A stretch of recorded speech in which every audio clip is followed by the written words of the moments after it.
Good evening, players. Hello. Hello. Goody. We'll Hello. start with introductions. Hello, I'm Sticker, and I'll be playing Coda, Massaquoi.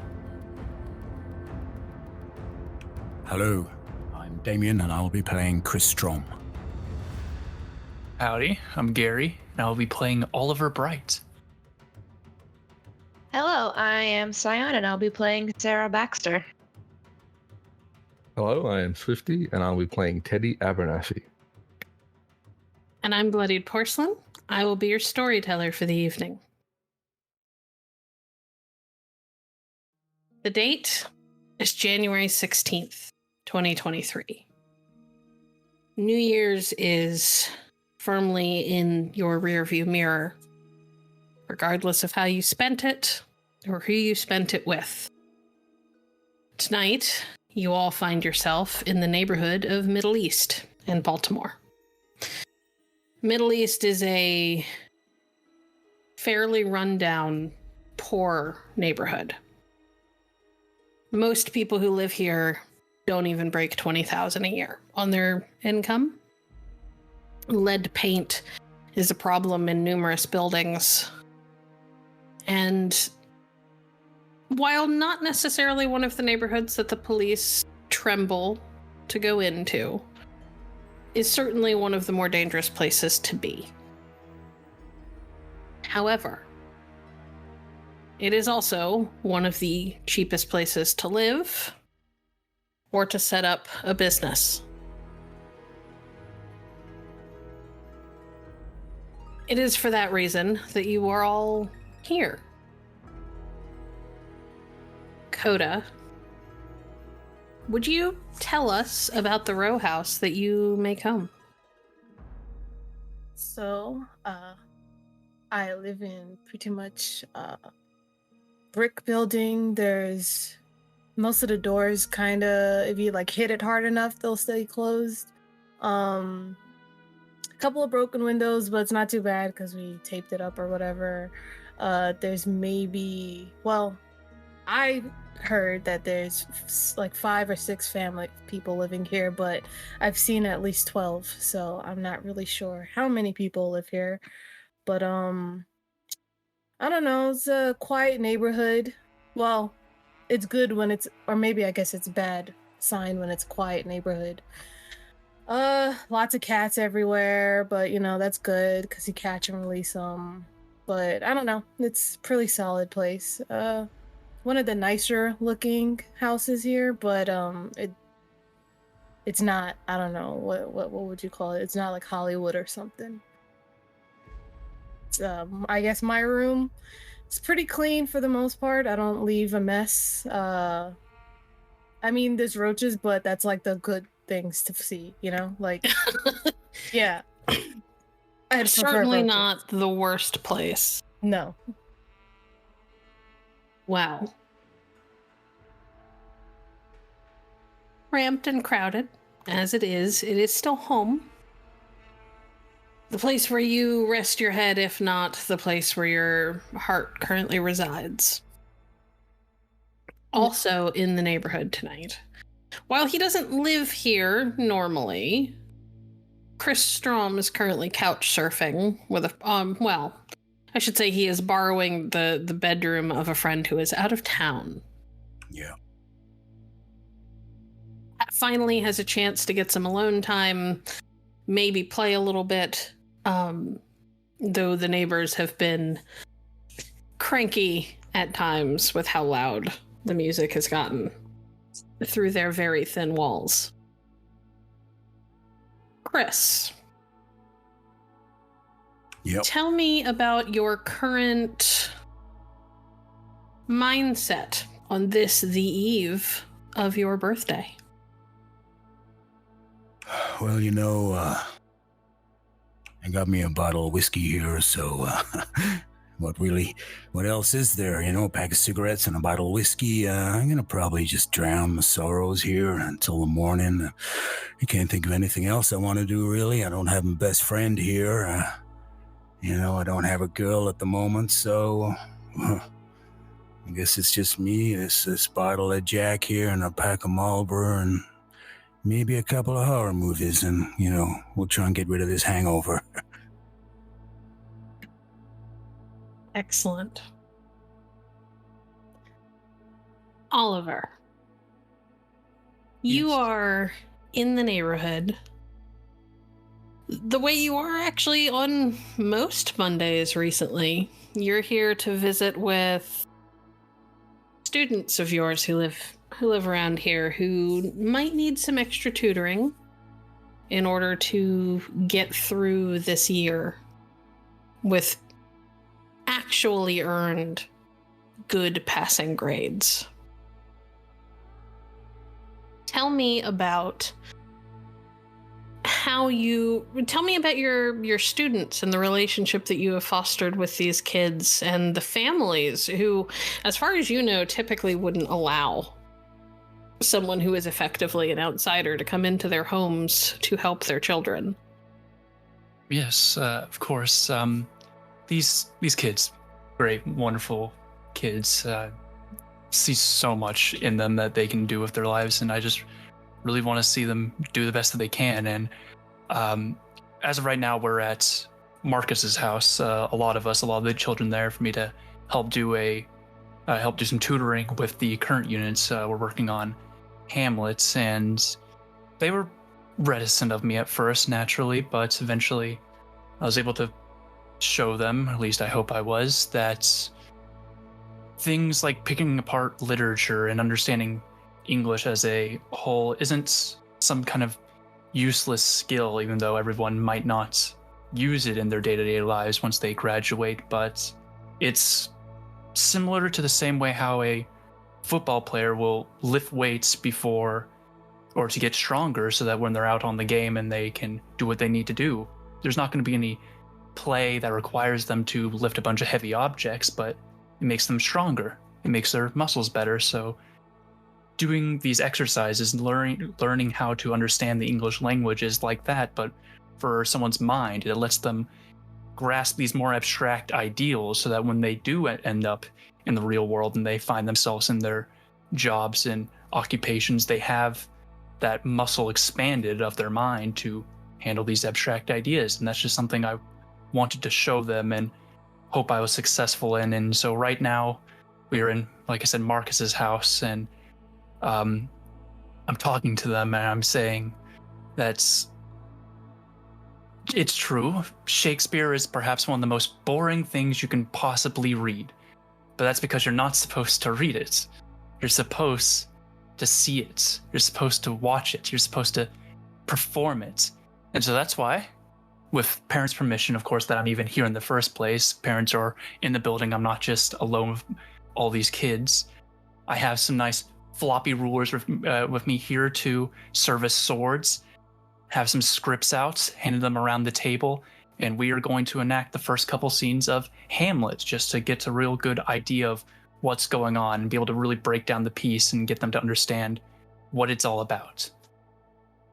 I love that so much.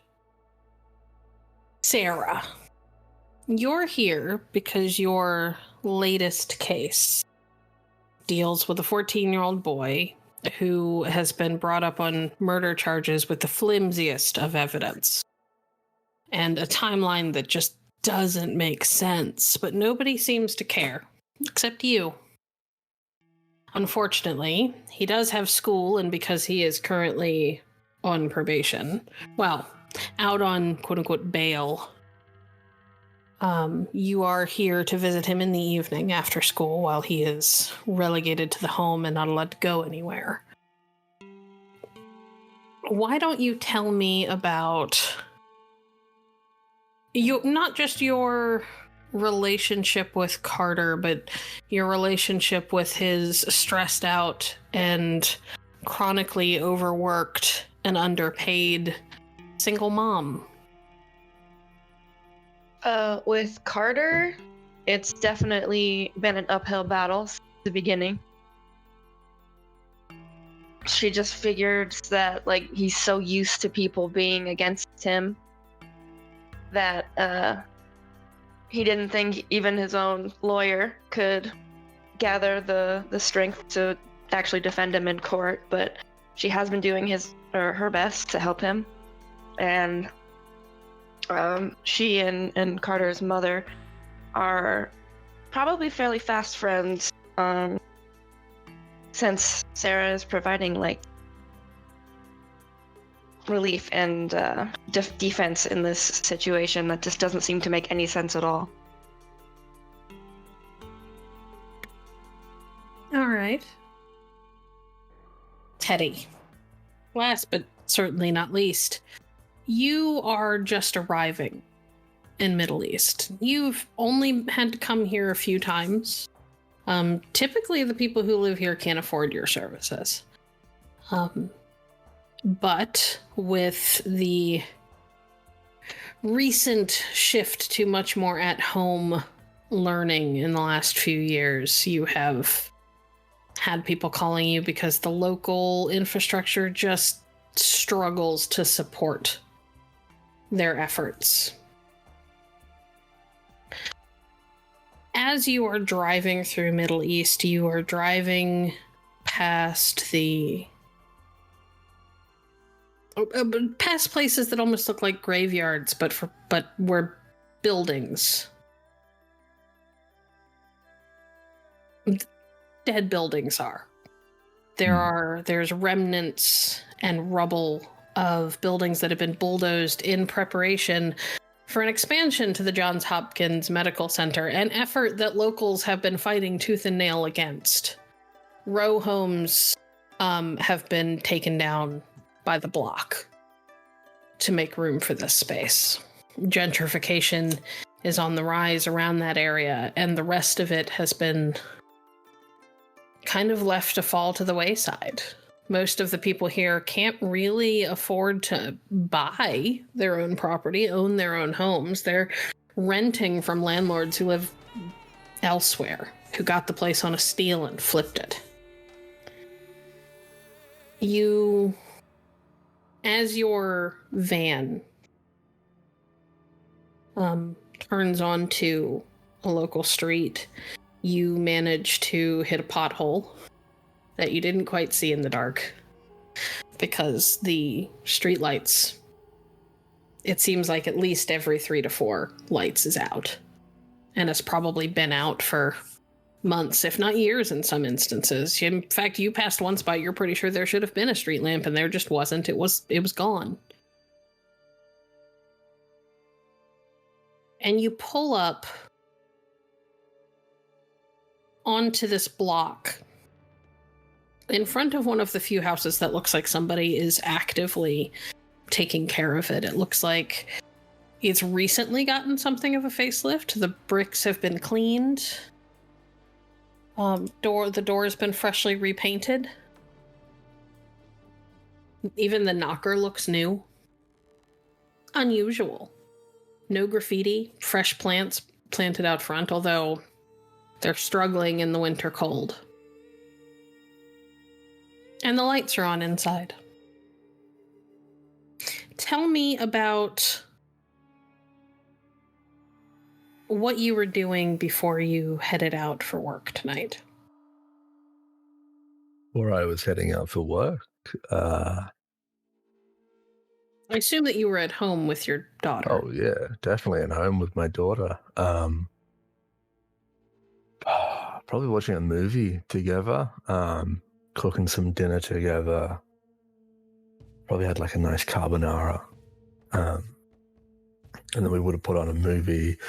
We would have put on her favorite movie at the moment, Encanto, or Encanto, however it's pronounced.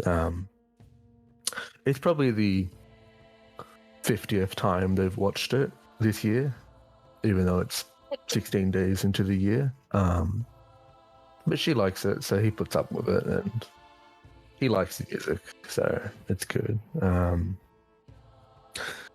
Knowing that he's going out late for work, he would have gotten his babysitter, his usual babysitter, to just come over and watch for a few hours. He would have paid in advance, just so that way, because it's very late notice and that. Giving her a nice tip and that.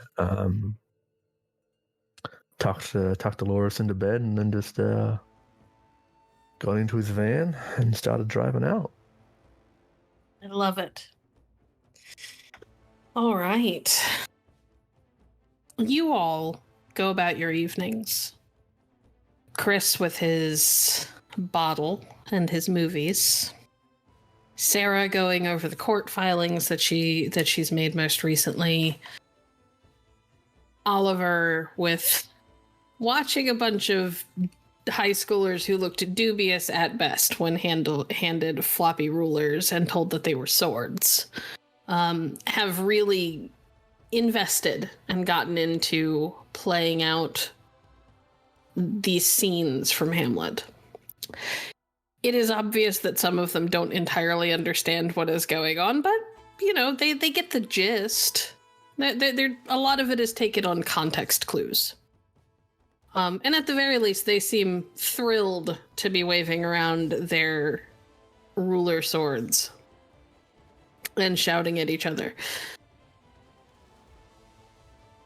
Coda is probably unwinding from an evening working at the local rescue. Hasn't been home super long. It's only been a couple of hours. She managed to find time to steal the shower in between other people popping in and out of the bathroom, and is trying to hammer away at her homework in the bedroom that she shares with 2 other people. It's late. Teddy has just wrapped up his job. And you're all sort of settling in. It's a Monday night. Nobody's got any big plans. There's not a whole lot going on this year, or at this time of year, especially on a Monday night. And it's odd because as Sarah and Oliver and Teddy step out of the doors of the respective homes that they've been stopping into, and as Coda sits by her window, and Kris gets up to stretch his legs and walks over to look outside just to double check that his car is still outside and hasn't been jacked. All of you notice a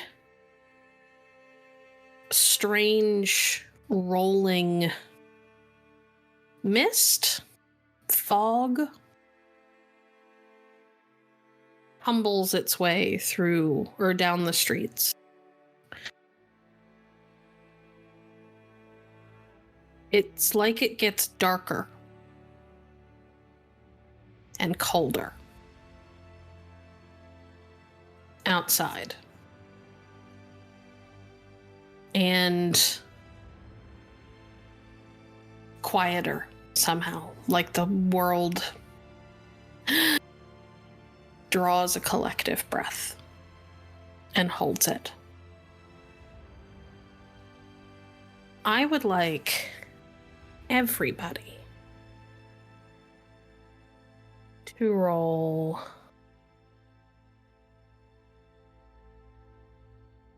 what would I like you to roll? I would like everybody to roll perception and awareness, please, and tell me how many dice you get that are 7 or above. First roll. Ooh. Perception awareness, correct? Yes. 3. I see a 3, I see a 1. That blind man, very good at these. 4. 1. 1. All right.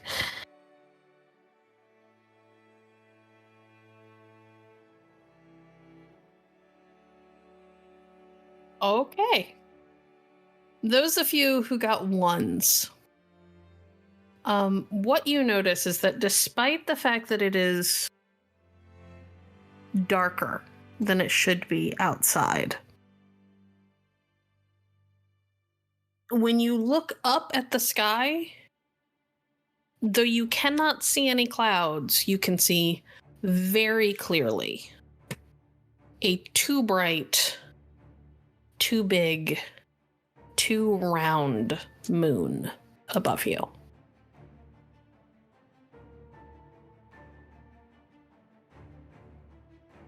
Those of you who got what did we have? We had a 3 and a 4? Yeah. Both of you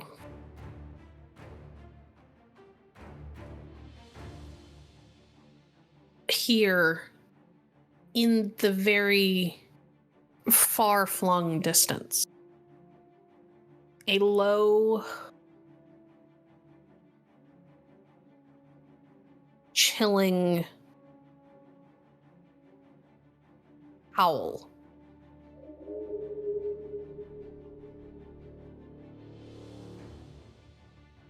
And Teddy, your hand is just shy of your of the handle to your van door when you hear snarls and growls. They're distant and they sound like they're echoing off of the buildings around you, but you can hear them. And it sounds like they're getting closer. So, we're going to start at the person who is leftmost on my screen and work our way to the right to see how people are going to react. Which means that Kris is first. So I will probably go to the front door. I'm stripped to the waist. I've got a pair of leather trousers on, a bottle of whiskey in one hand and a cigarette in the other. I'll open the front door and I'll just kind of stand on the threshold and just look up and down the street and see what's what. All right. Sarah.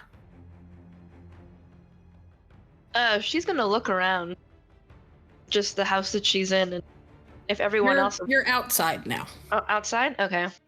You were on your way to your car. I apologize. I thought I made that clear. Okay, yeah. Then on her way to her car, she's gonna just hurry up and try to unlock the door, while also making her concealed firearm more accessible from her the waist of her belt. Perfect. Oliver. Upon leaving the house, assuming all the students left before me, had some words with Marcus and his parents to allow me to thank them for letting me do this. I'll head on outside, see what's going on here, and I'm just mesmerized by this too large, too bright moon. I can't make sense of it, but I'm trying my best to. So I'm just staring at it. Eddie. I mean, hearing the howls getting closer. It is worth noting, and I'm just going to throw this out there because I know that you are not American. That's not normal for this part of the U.S. Oh, it isn't? Shouldn't be happening. Cool. Right. No. Yeah, because I was thinking I apologize. wolves. Should have made that clear. I know it's like a city, but I'm like, it could be wolves. You never know. I don't know. Oh yeah, we got our city wolves. It happens all the time. Yeah, I mean, how else do you protect your cities? Australia's got kangaroos. You got wolves. Now knowing wolves are not a normal occurrence in this city. I guess his immediate forward bit. Maybe it's like a pack of wild dogs that have just gotten loose. Yeah, probably not to be messed with. Just getting in his car or his van and just closing the door and locking it behind him just to make sure. And then probably just looking out in the mirrors if anything's coming up at him. All right. Coda. Coda, since she was sitting looking through her window, she'll probably have like a cigarette or a substance in her mouth while she... You're allowed to say that she smokes weed. It's okay. You're not actually doing it. Okay.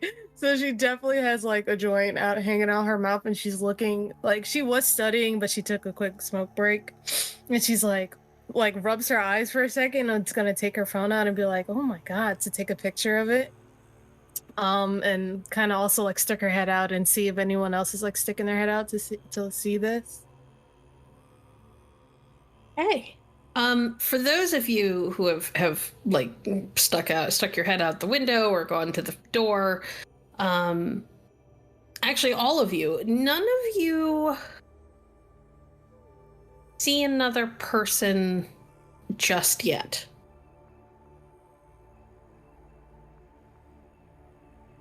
In fact, considering what's going on, you feel like you should see people and hear people. Like, this should be getting more attention than it is.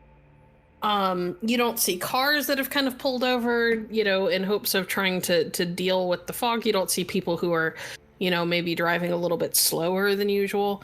It's not uncommon to not see people walking around on this street at night. In fact, most of the locals would probably say that only dumb white people would do that. But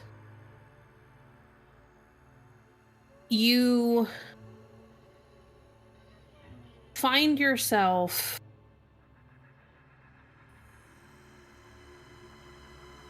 looking out at a street that seems all but deserted. There aren't lights coming on in nearby buildings that weren't on before. Nobody's coming to the doors or the windows. Coda, in fact, you look across the street because you have a neighbor who is normally really Nosy, for lack of a better way of putting it. Yes. And you would normally look across the street and see your neighbor kind of like doing that thing where they like part the blinds and just peer out through like a crack in the blinds, but you don't even see that much. And then all of you, regardless of what you rolled, hear another howl, less distant than the one before it. For those of you who heard it before, it's a little bit closer. Echoes a little bit more off of the row houses around you. You glance up at that moon. Some of you have been staring at that moon for a bit. And you blink and you swear that the moon looks like a crescent, and then you blink again and it's full.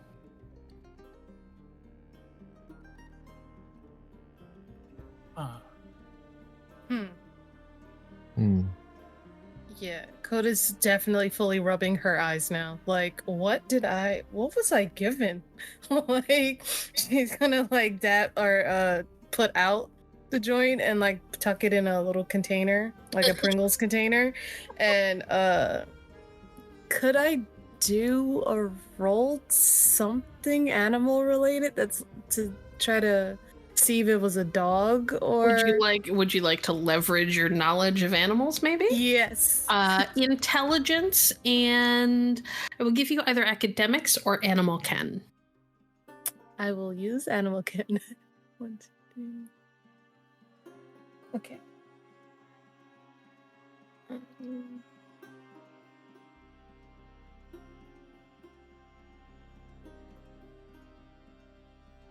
Oof.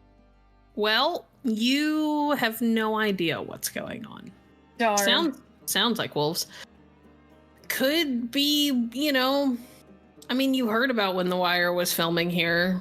Could be some stupid movie crew or whatever is letting their stuff spill over onto the road. It wouldn't surprise you. Could be cool though. Yeah, she'll come outside. She's gonna grab her bat and come outside. Like, also have her phone ready to maybe call the animal shelter to be like, hey, there's like some loose dogs here. Yeah. Who are you calling? I'm sorry. She's gonna like have her phone ready to call the animal shelter. So she's gonna have her bat and then like head out to see if she could get like a scope on the situation and Love like it. have her phone ready to call Ready the to ambulance. ready to either call a team to come get the strays or to crack some skulls. That's a very Coda approach. Okay.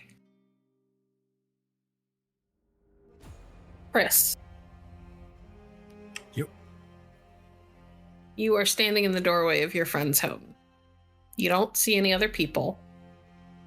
The moon looked weird. You could have sworn it was a crescent a second ago. But then you blinked and it was full again. Maybe you're drinking too much. I'll take a couple of steps out into the street and just kind of like squint my eyes and then look up and about, take a few swigs of the whiskey. You, all of you, hear a laugh? Growl? It's hard to tell. It sounds like a voice, but it doesn't sound entirely like a human voice. It's too guttural, too raspy, has too strange tones that human vocal cords shouldn't be able to make, which is, if it is a person, that's pretty impressive, especially to someone like you, Kris. Like, half of your job is knowing how to growl. Right. But this doesn't sound like a human growling and laughing at the same time. I'll probably shout something down the street in Swedish. Like something low and guttural to do with Fenris Wolf or, something historical. Okay. Lyric from a song or something like that. You're trying to scare people. Got it. Okay.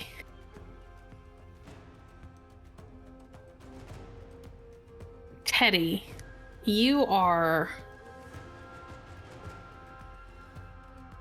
at your van and you are reaching for the door. Yeah. And for whatever reason, it won't open the first time you try. You tug at it and you double check that it's unlocked, and you're not like you've hit the button on the fob. It should be unlocked. But eventually you hear the thunk and it unlocks and you're able to wrench the door open. Sarah, are you going immediately for your car? Yeah. Okay. You have one hand kind of tucked under your jacket, just in case. You're very well aware. You're a single woman with a decent car in one of the poorest neighborhoods in Baltimore. You could get jumped. You could have your car jacked literally at any moment. And again, you hit the fob for your car door 3-4 times before it finally unlocks. You're standing directly on top of it. You're not sure if your battery died, although you think you remember replacing it just a few months ago. Maybe the fob's dying? Don't know. Weird, though. Didn't want to start.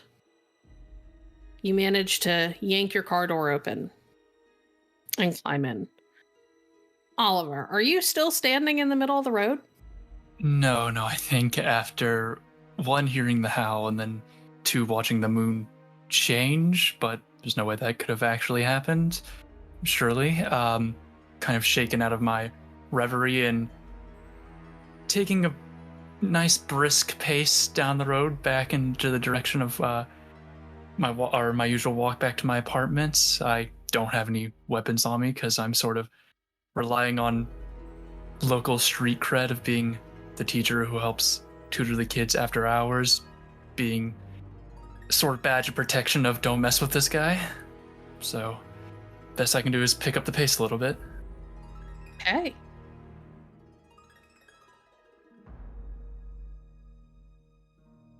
Those of you who have cars to get into manage to climb in. You feel like your heart is hammering in your chests. Little freaked out. I imagine Kris and Coda have something very similar going. Coda being local and just being Coda, quite frankly, is probably a little less freaked out and a little bit more angry and on edge, tense. Kris has been drinking. People who are drinking tend to get, we'll say, a little more sure of themselves than they probably should be. And then all of you hear the thunder of something running. Many somethings. Too many feet to be human. Too loud to be dogs. I think Oh, go ahead. now is probably a good time to get back inside. Okay. Do me a favor then and roll me. Let's go with a Dex and Athletics. You're going to be down 1 die because you have been drinking. Oh my god, 10, 10, 10. Wow. Wow. 3 10s. Jesus. Okay. So 6 successes then. You are the most sprightly drunk anyone has ever seen. You turn and bolt for the door that you just walked out of. Thankfully, it is still standing open. On any normal night, that would not have been a good idea, but it's probably good for you that you left it open. No lock to fight with, no nothing. You get inside and you slam the door shut behind you. Oliver, you do not have a car, or you do have a car? I'm really regretting not bringing it with me tonight. Okay, no car. Coda. Mm-hmm. What are you doing hearing all of this going on? So when Coda heard the laughter, she definitely had a moment where she took out her bat. Or no, she held her bat in her hand and hit it against the ground and was kind of like, "Hey, now, come on, people are trying to sleep here. Why, you don't need to be making noise in our neighborhood. Take it somewhere else." So she hit it, and then once she starts to hear more feet and more running, she's gonna kind of tense up and be like, "No, this is not my fight tonight." And then she's gonna start to turn around to head back into her apartment. Make me a Dex and Athletics, please.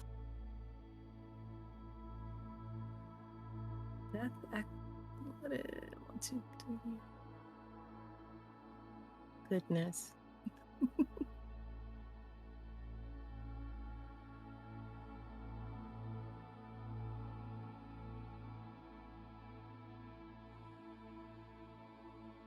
One. Oof. You turn to get inside. Shouldn't be hard. But nothing about tonight is normal. You don't know if it's the bitter cold that seems to have come with this fog as it rolled in, or if it's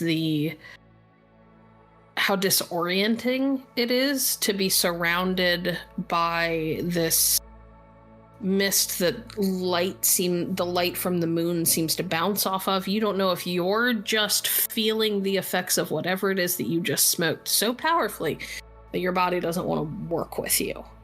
But your foot hits the edge of the first step, and you can't quite find purchase.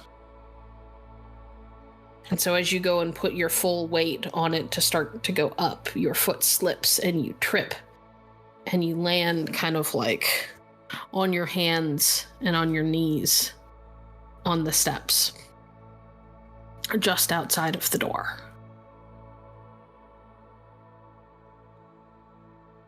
I need all of you to once again make me perception and awareness rolls. Oh no. Oliver is perpetually at a disadvantage. I am half blind. No successes. None. Yeah, none for me either. I got 1. That was perception and what? Awareness. Gotcha. Sarah, darling, you need to do an R instead of a D.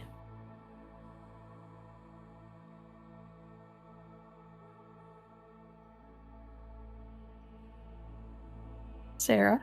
Yeah. Wow. Sorry, 0 typing. successes, 1 success, 0 successes, 0 successes. 2 successes. Well, okay. Sarah, you hear you're the only person who hears this. There is a growl from behind you. It's not super, super close, but it's not far either. It's certainly much closer than the last thing you heard. I got one over here. And it's a deep, growling, distinctly male voice.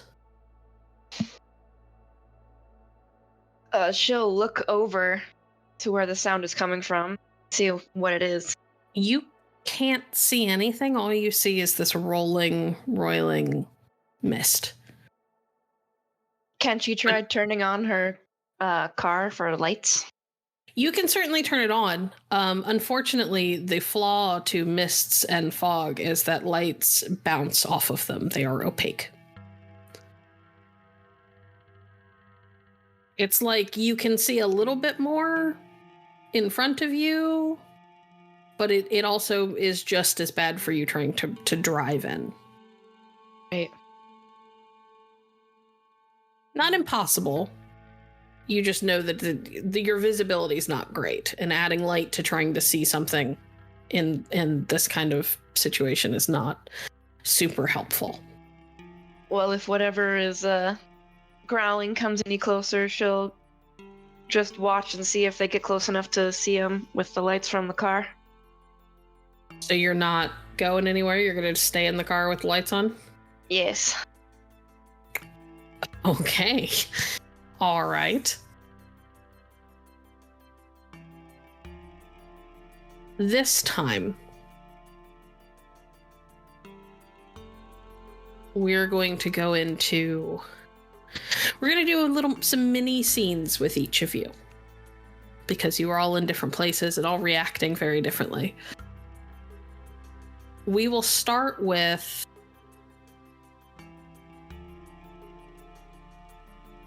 Let's start with Oliver. Oh no. Oliver, you are hurrying down the street with copies of the source material. I have my satchel with me, and my brisk walking pace has now turned into a light jog.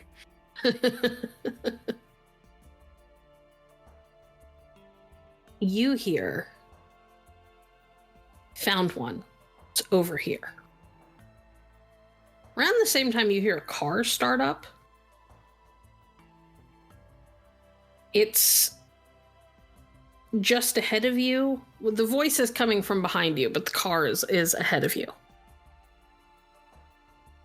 And as the lights flare on, you get to be in the middle of that beam of light that comes from the headlights. Right, and the voice I heard behind me, found one, does not sound like a pleasant voice, correct? No.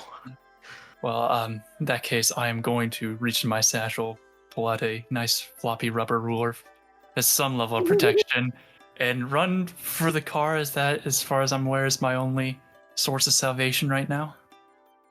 Unless you can manage to get somebody to let you into one of the dark houses around you, which all weirdly seem to have turned their lights out. Yes, I'll go for the one source of light I can see, which are these car headlights. Sarah. You are watching the dark around you, watching this mist, trying to figure out if you can drive with such lowered visibility, trying to see who's fucking with you. There's a small part of you that wonders if maybe this isn't somebody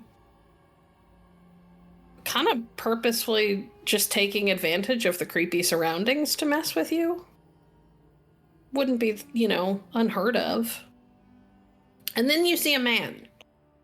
The last type of person you expect to see in this sort of neighborhood, but someone familiar. Oliver, as you get close to the car, you kind of squint your good eye to peer through the windshield at who may be inside. And you recognize the face. Oh, God. I'm going to walk up and politely knock on the window. She'll try Politely, not to yet jump. urgently. Yeah. But definitely will slightly jump, like, in the driver's seat. Just give him a strange look. Slightly roll down her window. Hi, Miss Baxter, right? I don't normally do this, but I don't think I'm very safe right now, so would you mind if I got in your car? I'll sit in the back seat if that makes you more comfortable. It takes a second for her to kind of decide what to do, but then she unlocks the back and says, yeah, get in. I can't see anything around us. Thank you, neither can I, but I heard a voice and it did not sound like a nice one. And I'm gonna quickly get in and lock the door behind me. Yeah, and she'll relock the car doors after he's in. Perfect. Coda.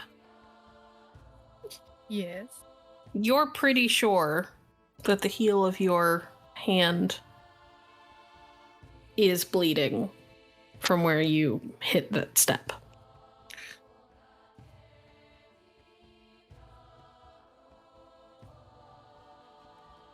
What you hear is more snarling. You also hear a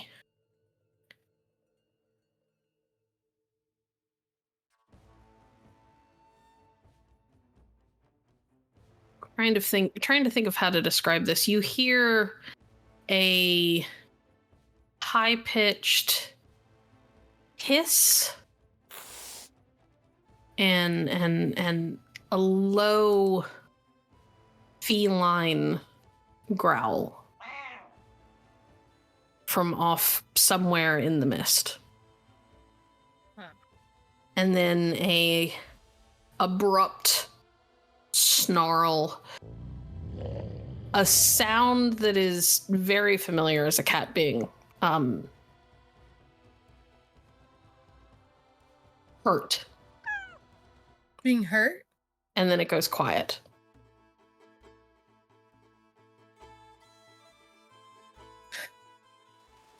Oh dear. Okay. Coda's gonna quickly dust her hand. Yeah, she's gonna quickly dust her hand off and then lick anything that any blood that was on her hand and rub it off real quick. And I think when she hears the cat being hurt, she knows this is stupid, but she's gonna grab her bat and try to get up and run towards whatever it is. Okay. We'll come back to that.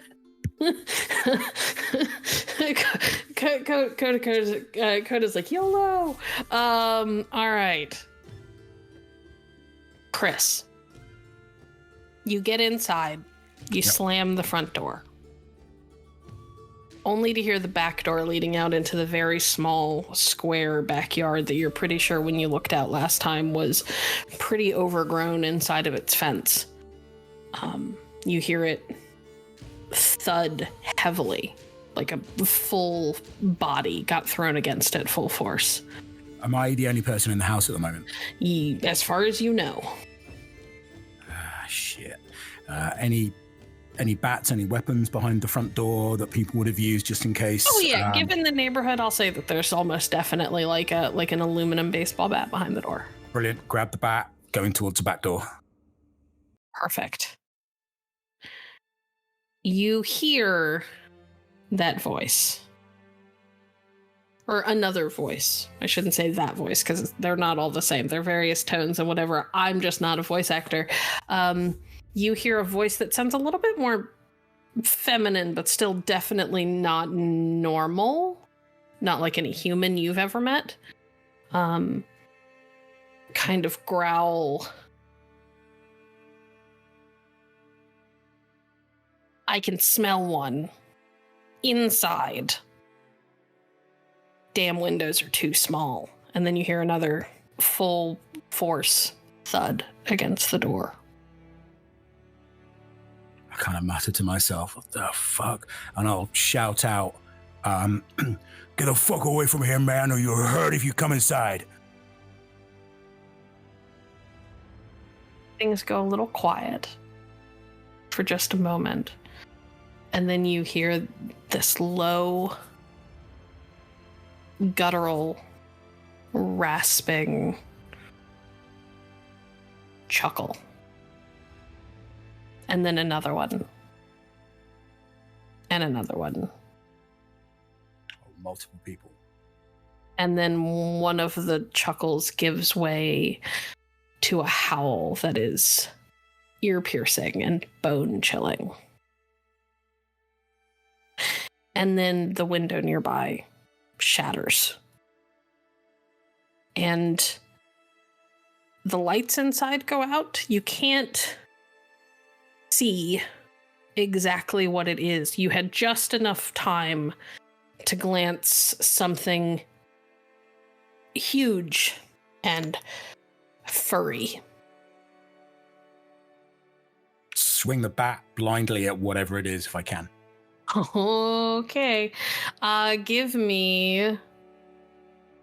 you don't have melee, do you? No, I don't. Let's go with a... I've got brawl. That's the closest I've got. Let's go with let's go strength and athletics. See if you can make contact. Normally we would be going into proper combat, but...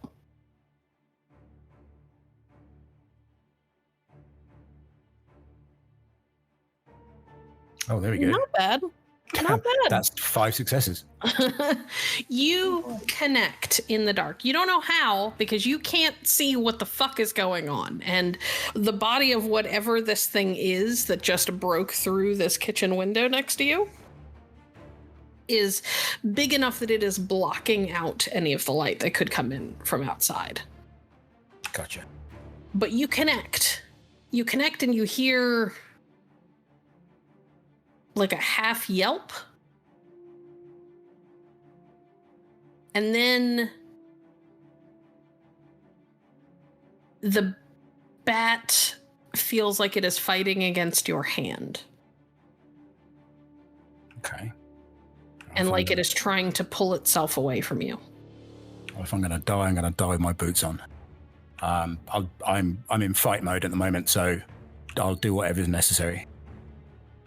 I think flight is out of the equation now. Well, saying that, is the door behind me into the hallway and the front door open? Well, the front door is closed, but there is nothing blocking you from getting to it. Then I guess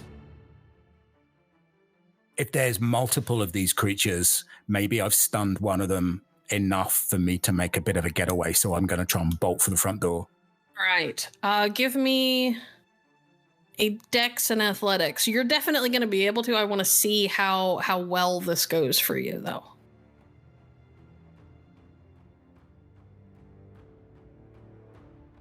Two. Okay. It could be better. Could be worse. You turn on your feet. The whiskey bottle has just it goes flying in the process of you kind of like doing a full body wheeling turn. The bat gets yanked out of your hand And you swear you hear metal crunching behind you. Okay. As you go darting down the hallway back to the front door that you came into, and you burst out onto the street. That's terrifying. Okay. Yeah. Okay. We've got Oliver and Sarah in a car. We've got Teddy in his van. Coda is going into the mist. Good Lord. Coda. Yes. You hear these feet, whatever this is, running. You hear heavy, heavy, heavy breathing. It is paced like a dog's would be paced. Mm-hmm. Not panting. And you hear the growls and snarls and the gnashing, and what sounds like the gnashing of teeth. And it is coming directly for you, and it is coming very fast. For me? Okay. Towards you, I should say. You don't know 100% if it's coming for you, but it's definitely coming in your direction. Okay. Well, then I'm going to run towards my nosy neighbor's house. Across the street. Yeah. Okay. Because she's like, I can't handle this by myself. So, maybe if we can get more things to throw, like pots and pans, because... Dex and athletics. Death athletic. Oh.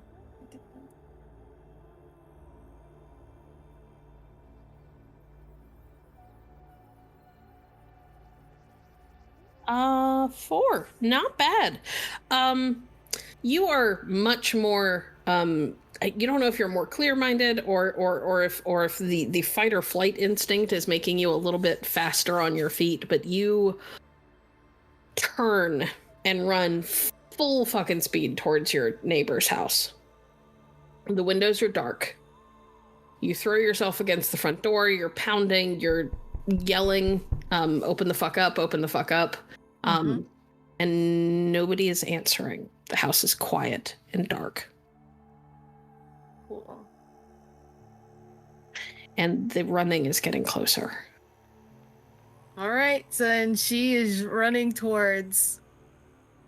Can I look around to see if I see, like, any of the lights? Like, is anyone looking out their house? The sound where I heard, like, the cat hurt or whatsoever, is that in the same direction? That is the direction that the running sounds are coming from. Oh, okay, so she definitely doesn't want to go that way. Looking around at the buildings, it is weird and eerie. You've lived on this street for at least a couple of years now. Mm-hmm. You've never seen this place this dark. You don't hear music coming from a neighbor's house. There aren't, like, even the windows in your own house, which really should be lit up because there are so many people living there, they've all gone dark too. That's concerning. Yeah. I think she's just gonna try to get out the neighborhood because she's like, something's happening here, and I'm like, I don't want You bolting down the street? Or are you trying to take alleyways? What are you doing? She's taking alleyways. She's taking all the shortcuts. She's using her bat to, like, push her up over stuff that she can't climb over. She's gunning it. Okay. You turn and you bolt down the street. You can hear these feet, paws, whatever, in the distance behind you. You can hear the growling and the snarling. You can hear what sounds like talking. It's low and it's rumbling and guttural, and it's hard to make out exactly what they're saying because they're too far away. And honestly, the sound of your own beating heart hammering in your chest makes it hard to make anything else out. Yep, she's gunning it. So I definitely hear people talking though. Like, You, but you not, can tell that someone is talking in the direction that all the growling and snarling is coming from.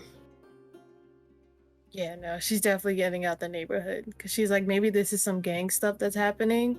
I have class in the morning, so I'm just gonna get out of here. Class in the morning. Like, I love Coda.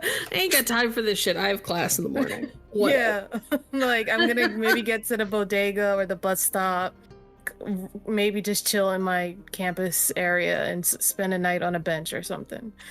Okay. Teddy, you are in your van.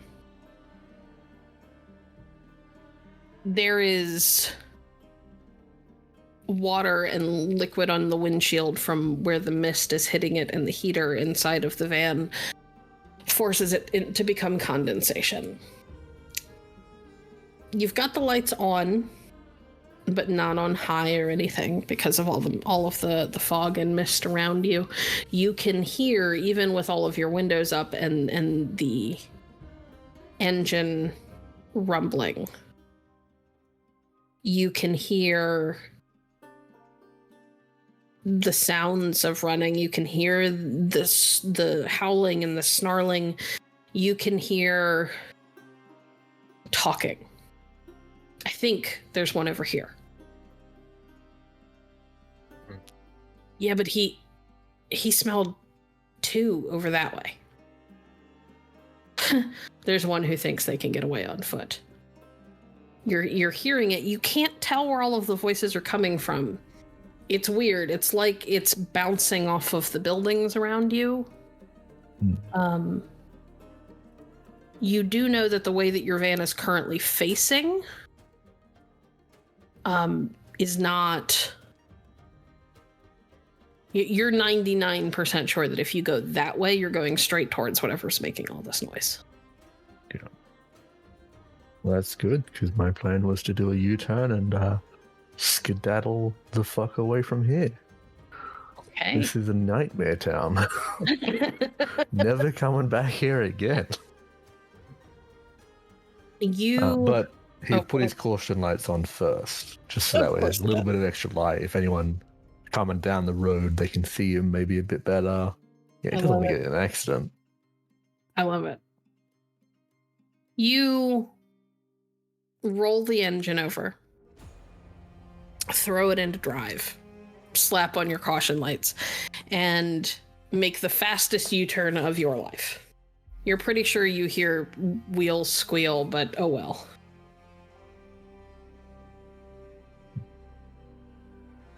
And you are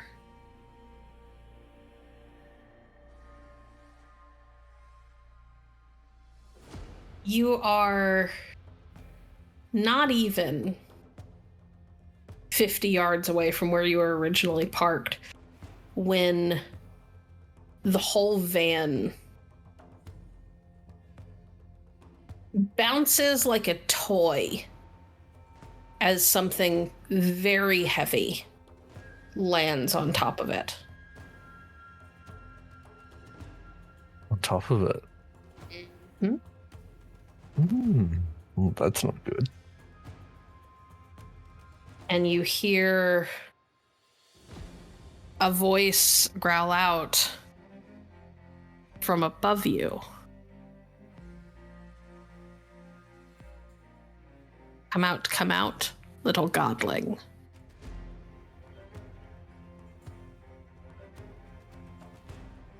You can still drive. The van hasn't stopped running. But there is now something on top of it, and it is big enough that you can hear it talking to you through the windows, through the windshield, which now has a little crack running through the front of it. He's seen this happen in movies. So he's going at a speed, you know? He's just gonna slam the brakes on and hope it goes flying off. Car's insured. Worst that can happen is it rolls. I love it. Okay. Make me... This is a weird roll.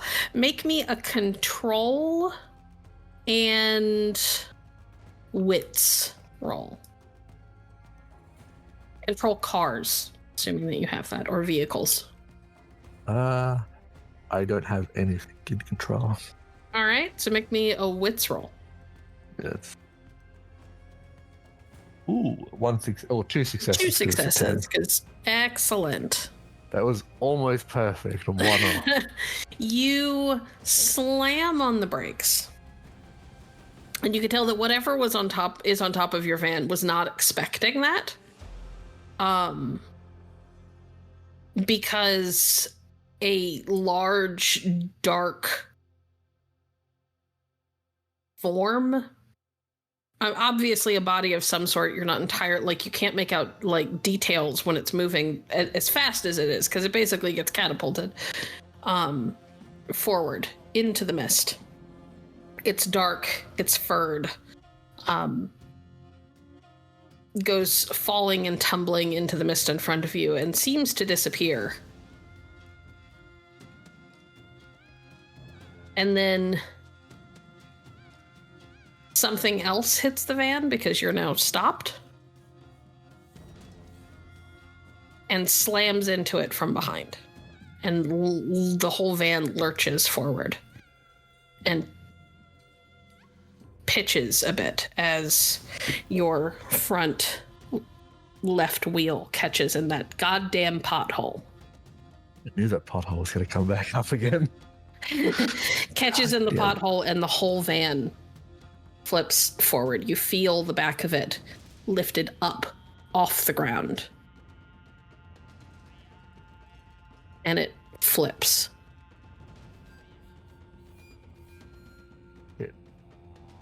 And I need you to make me let's do a stamina and fortitude roll. I got something here.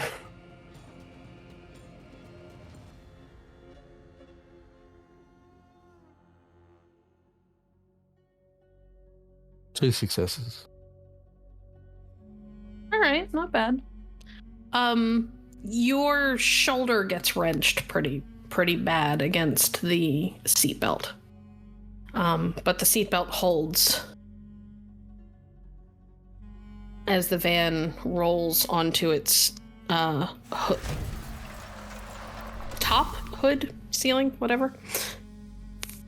And then something large hits it again, and it rolls onto its side.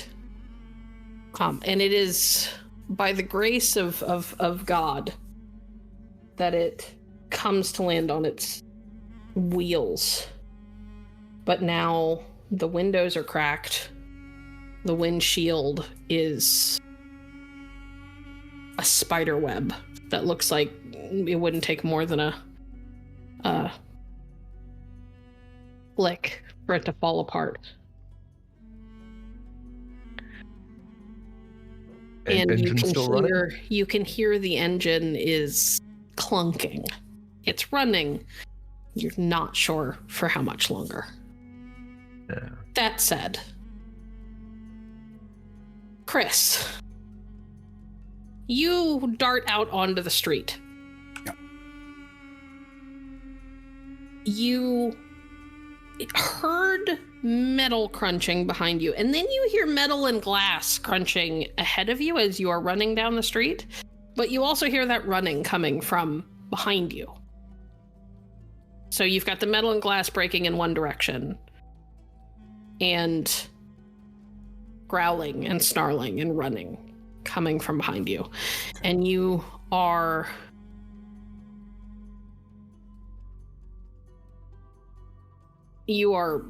bolting, I assume, down this road away from all of the scary noises. Oh, yeah. You round a corner, hearing the growling and the snarling coming from behind you, but also coming from the sides. It's again hard to tell specifically.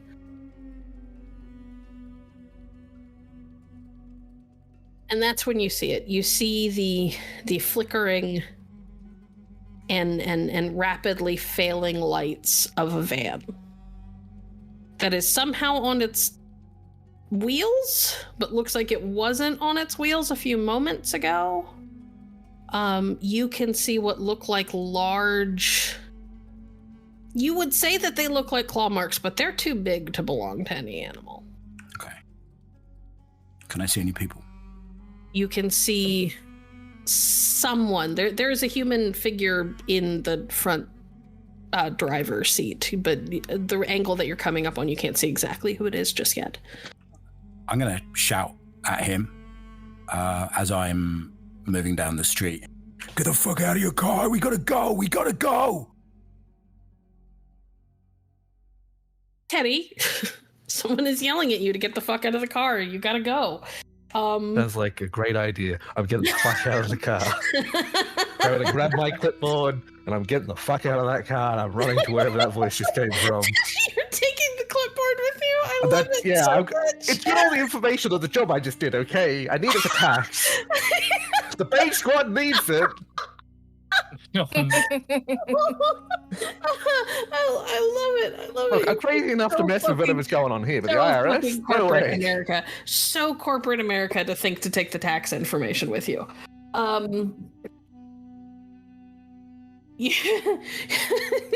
You two. Kris, as you are bolting forward, shirtless. I don't know if you have shoes on, but you're shirtless and carrying a bat. You nearly run smack into Teddy, who you have seen before. You two know each other. Not that there's time to really talk. Teddy looks a little dazed, a little bewildered. He is favoring his left shoulder. And you are, I assume, both running. I'm not even stopping. I'm just carrying on down past the van. I just shout at him as I go. We've got to go. Absolutely 100% following behind. Love it. Coda. Mhm. Actually, no, not Coda. Sarah and Oliver. Mm-hmm. You heard what sounded like a crash, like a car crash. Metal and shattering glass. You hear distinctly human voices. One of them yelling at the other, and the other one not so much yelling, but at least seems to be reacting. Oh no, there's more people in this. Yes, this seems like a really bad situation. Can I offer a sword for protection? And I'm just going to hold out one of my rubber rulers. She'll smile, but I'll just kind of lift her shirt a bit and say, "It's okay, I'm good for now." Oh yeah, that's much better. Yeah. She'll pull out of the parking spot and try to drive over to where she's hearing the people, because someone's probably hurt. Okay. How quickly are you attempting to move?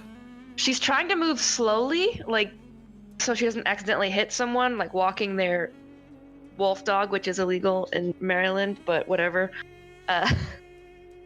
But she's trying to move slowly, but then when she gets out of the spot and towards where she heard the sound, she'll speed up a bit. Okay. Make me a dex and...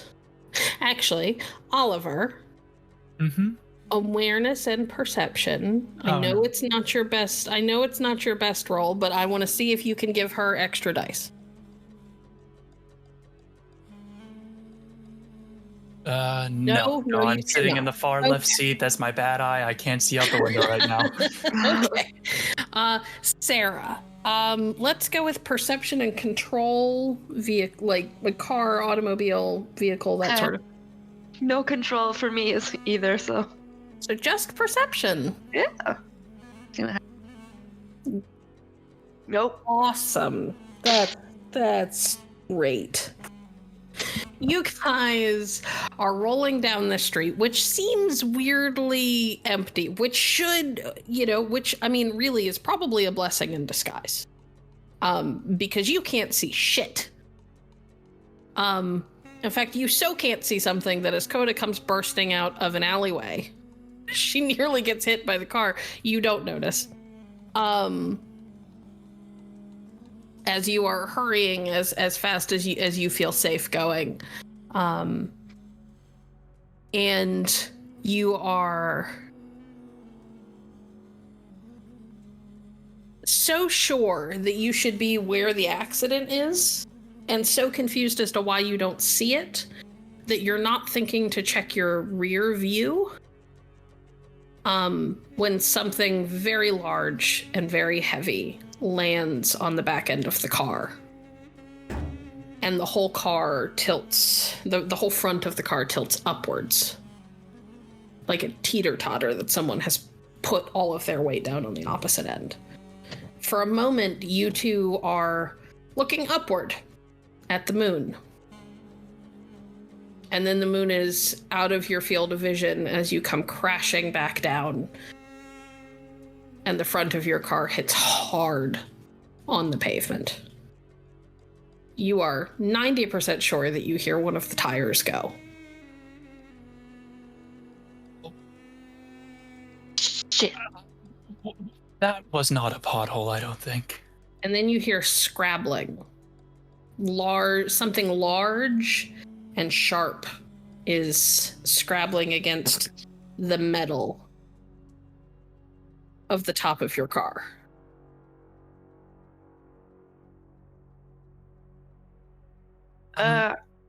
Do you think we should get out and run? Well, one of the tires just went out, so that's really our only chance. Yeah. And as we get out, I would like to actually reach into my satchel, pull out one of the copies of Hamlet, and begin undoing the bindings on it. And as we get out, I want to just throw it up in the air where I hear all that scratching, let all the pages fly out and scatter to create at least an impromptu smoke screen so that we can try to run away. Interesting. Okay. I want you both to roll Dex and Athletics. Oliver, I'm going to call this a 1-die stunt, so you can apply an extra die to your roll. All right, great.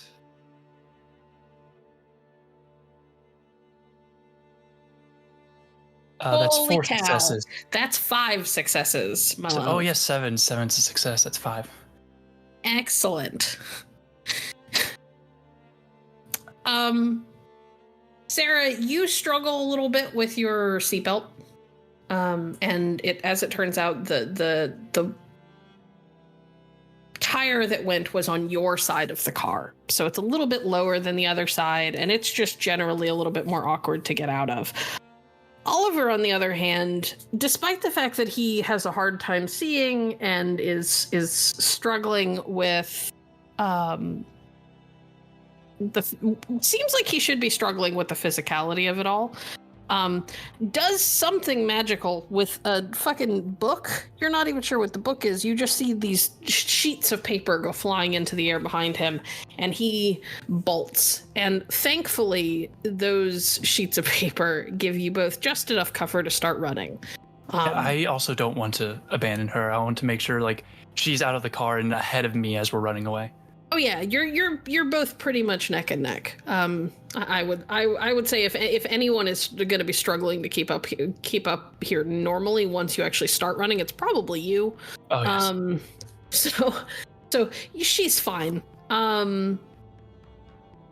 It's an interesting getaway, but you manage.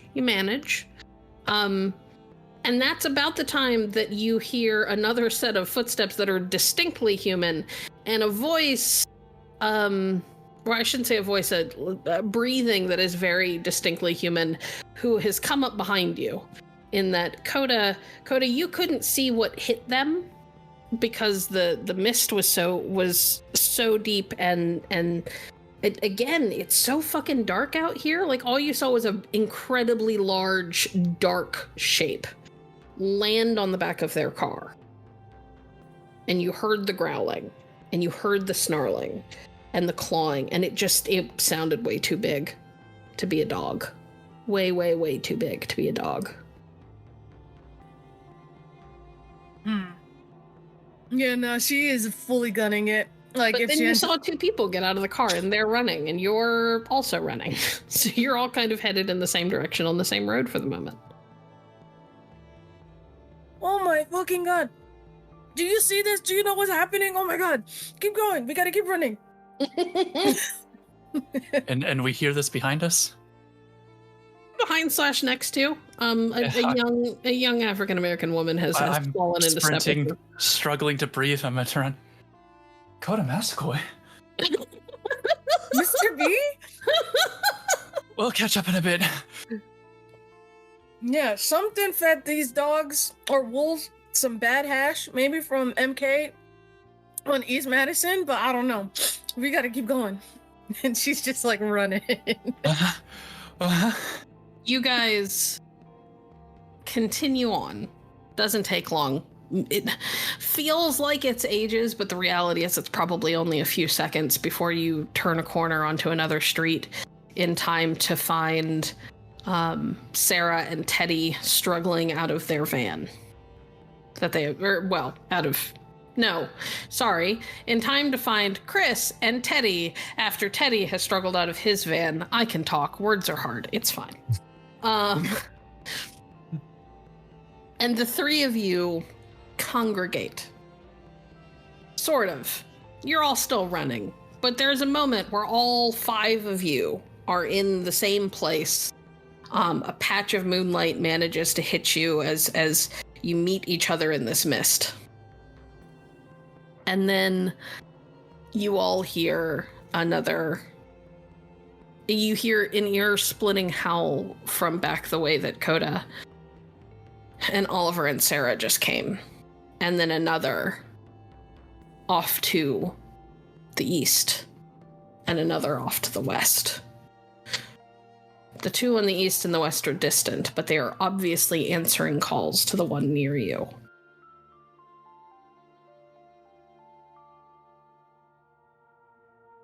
What would you all like to do? These are the first other human beings that you have all run into since all of this weirdness started. The buildings around you are still dark. I'm not stopping. I'm just going to shout at these people. We got to go. Come on, quick. We got to go. Yeah, Coda has not stopped either. Okay. I'm struggling to breathe, so I'm just going to follow the loud commanding man and hope he knows what he's doing. Same.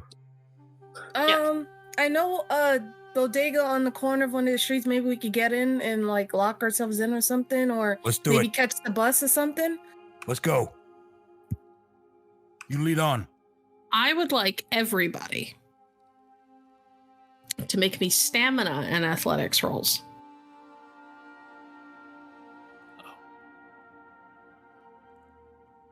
Or stamina and fortitude, whatever is higher. That's better for me. One success. Damn. Also one success. 2 successes. 2 successes. All right, so we have 2 with 2 and everybody else got 1. Wow. You We're all not the most athletic group, are we? You all are tired, and some of you have recently been in car accidents. It's not terribly surprising that you're not in the best of shape. However, as you swear the mist is getting thicker behind you, as the light seems to be going out around you, as the sound seems to be getting more and more ever present. Kris. Are you wearing shoes or are you barefoot? No, I've got some like big 11-hole DMs on. Okay. As your boots are slamming against this pavement, and you are kind of ruing that these were your choice of footwear, you didn't know you were going to be at a foot chase. It's understandable. As you are ruining this particular choice in clothing, you swear you feel hot, moist breath on your back. Am I at the back of the group of 5 people, or y'all are kind of in like a slightly staggered line. There isn't really like a like a, an actual like lineup.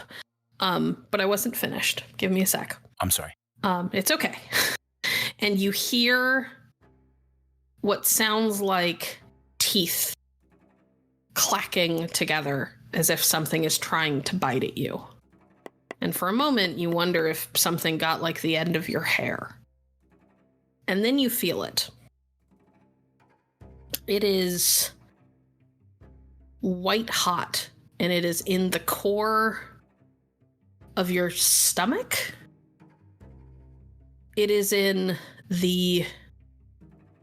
It feels like the core of who you are has suddenly been set on fire. This isn't physical, but it is physical. It's molten.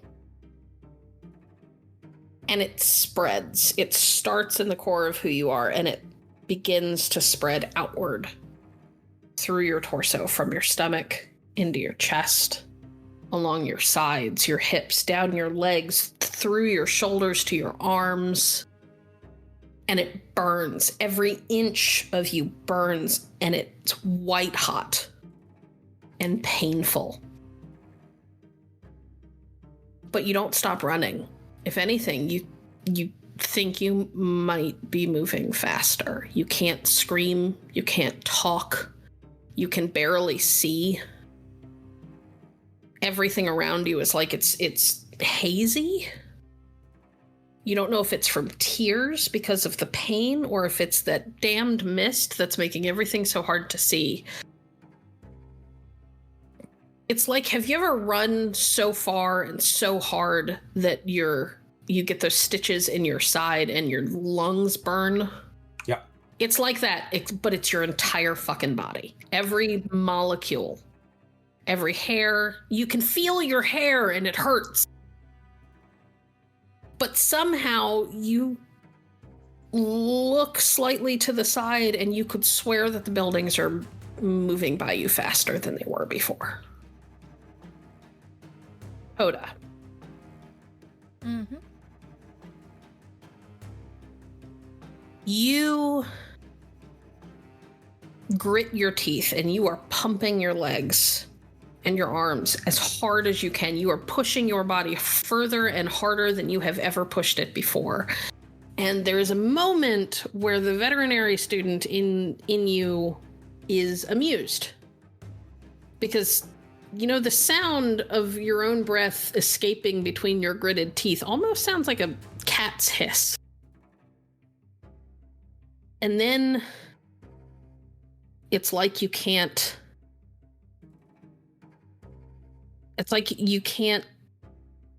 see. Your head feels like it's splitting open. It's like someone has taken a red hot poker and shoved it into the base of your skull and into your brain. And that burning sensation is passing from your head down through your jaw and your face, your neck, your shoulders, your arms, your torso. Your heart feels like it's clenching in your chest and hammering even faster somehow. Your legs are burning. They feel like they're on fire, but not heavier somehow.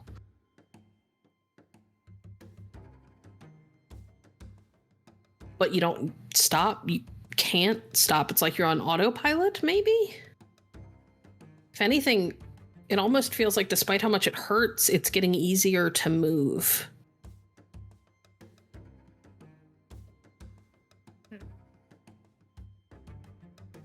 Oliver, you have never done so much physical activity in your fucking life. It's on the chess team. You don't even know why you're still holding on to the goddamn satchel full of books. But you are. It's like it's a lifeline. Like, you can't let go of it. Like, it's too precious. Maybe it's something in your subconscious that tells you that if you lose these, the school district is never going to give you the money to replace them. Because the copies that you have are, you're pretty sure, from like the 60s. Yeah, most likely. And the tips of your fingers on the hand that is holding the strap of your satchel. You swear it feels like someone has cut them open with a hot knife. And that heat and that pain is moving with every beat of your heart and every breath from your lungs. It is moving from those cuts on the tips of your the cuts you are sure on the tips of your fingers down the lengths of your fingers into your palm. Your whole hand locks around that satchel. No matter what happens, they're literally going to have to pry this from your cold, dead fingers. Because you don't think you could let go if you wanted to. Your arms flex. Your shoulders tense as that white, hot, searing pain courses through every single part of you, starting at your hands, moving up your arms, your shoulders, your chest, up into your head, down your body into your legs, your feet, the loafers that you are wearing that you definitely should have replaced months ago because they are threadbare on the bottom. But you don't know if you care that much about the physical pain. It's getting easier to do the physical work. It hurts. It hurts like hell, and you want to yell and you want to scream, but you can't make the noise come because your whole body is overtaken by this burning, white, hot, searing agony. All you know is that you have to keep moving and you can't let go of the bag. It's too important. Don't let go of the bag. Sarah. You have been sprinting alongside these people, most of whom you've met at some point or another. It's kind of a delayed thought in the back of your overly analytical head. Where you're like, I think I've met like everybody here. And then, oh God, I think something just brushed me. Like you felt something that was too big to be a dog, but had all of the hallmarks of a dog's like snout, just huge, brush against your shoulders from behind. And you let out, you don't know if it's a cry of desperation or anger or anguish, because the pain that has started in your feet is so intense. It's like nothing you've ever felt before. You've heard women describe childbirth, and you think this might be worse. It is starting from the soles of your feet, and it is coursing up and into your ankles, into your calves, knees, thighs, hips. It coils and pools in your stomach like molten lava before it begins to fill you. And it is like a rising water line, a rapidly rising water line of molten pain that comes up, and it engulfs your heart, and your heart pumps, and it pumps that pain through your extremities, through your arms, up through your neck. You could feel it overtaking your mind. Your vision goes white, but you don't stop running. You know you can't stop. You can't afford to stop. If you stop, you just know everything is lost. You don't know how you know, but you know. And then you realize that you think your legs might be getting faster, or maybe your mind is getting slower. It's hard to tell. All you know is desperation and anger and fear all at once.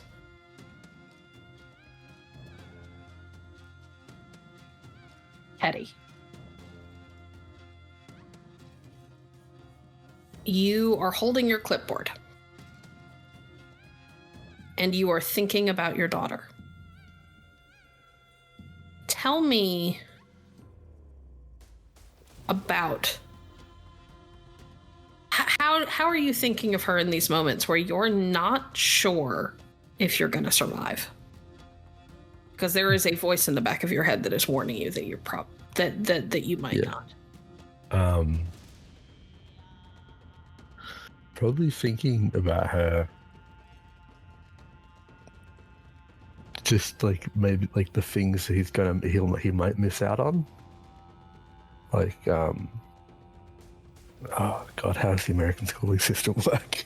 Her first day in high school, I guess, because she's 11. So I think she's 11. She's in elementary, late elementary, early middle school. Okay, there we go. Like first day of college and all that, like, you know, like the stuff that. Yeah, you're gonna miss a lot of things. Yeah.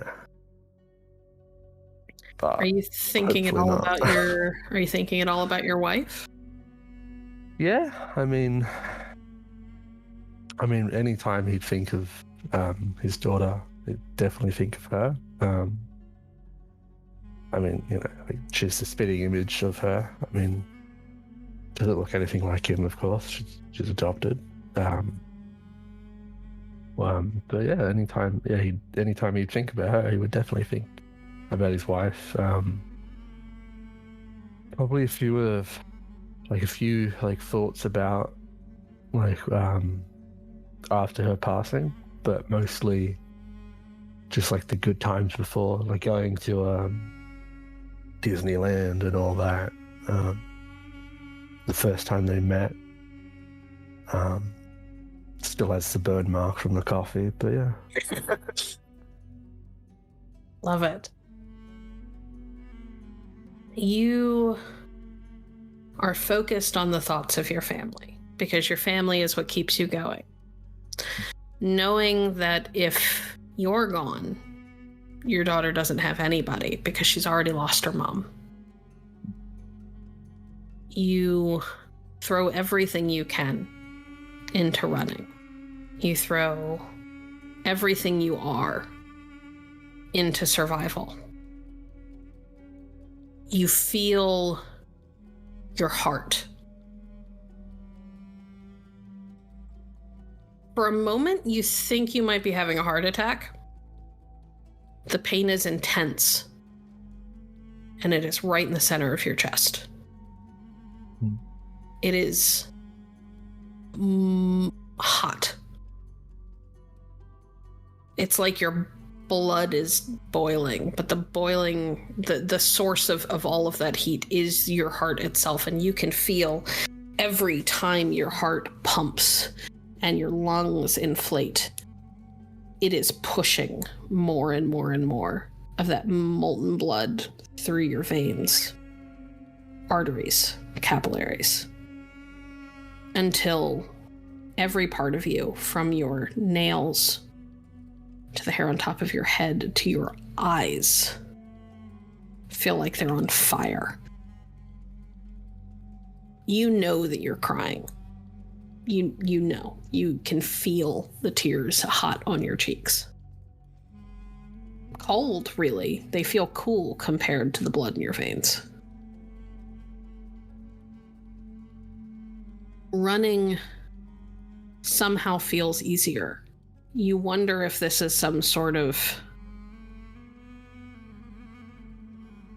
mind over matter moment where you're not thinking about the individual parts of your body anymore. You're thinking of your whole body as one big organ, one big thing that has a singular purpose, which is to survive. Fuck everything else. Doesn't matter that the lungs have to breathe. It doesn't matter that your heart has to pump. It doesn't matter that your legs have to run. What matters is your whole body is one working mechanism, and its only purpose is to survive. And you let out, and everybody around you hears this. A kind of choked gasp as you open your eyes wide and realize that you are moving faster. You know beyond the shadow of a doubt that you and everyone around you is moving faster than humanly possible. You've seen images of like Usain Bolt run. You've seen videos. You know that you're running faster than that. You are running faster than some cars would dare to go down these pothole-laden roads. And you glance to one side and then the other, and you can see Coda's eyes are glowing. You can see it looks like Kris's entire body is just barely pulsing with something. You can feel this wild, frenetic, desperate, driving energy coming off of all four of your companions. And for a moment you think, we might just survive this. I don't know how, but we might just survive in the middle of all of this pain.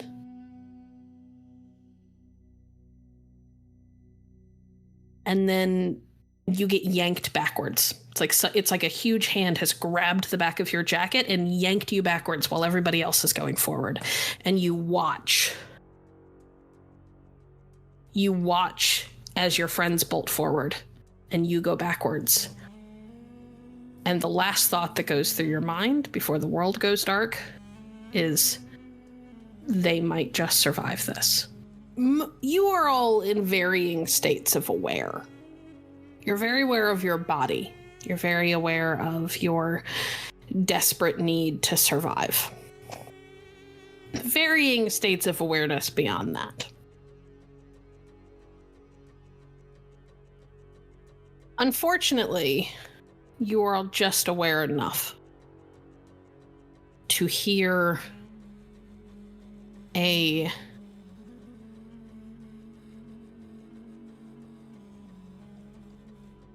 grunt and a gasp from beside you. And Oliver, you turn, your good eye is on the right, is on the side, on the correct side, just in time to look over and see Teddy as he seems to very abruptly stop moving. Or move backwards, maybe? And as you turn your head, while you're still running forward, you turn your head in time to see Teddy getting yanked like a rag doll back through the mist behind you.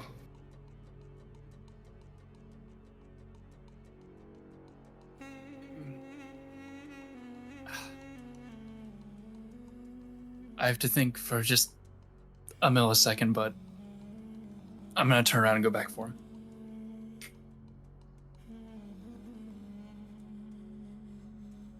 Everybody else sees to some degree roughly the same thing. Teddy gets yanked backwards into the mist. I'm going back as well. Yeah. No one left behind. Yep.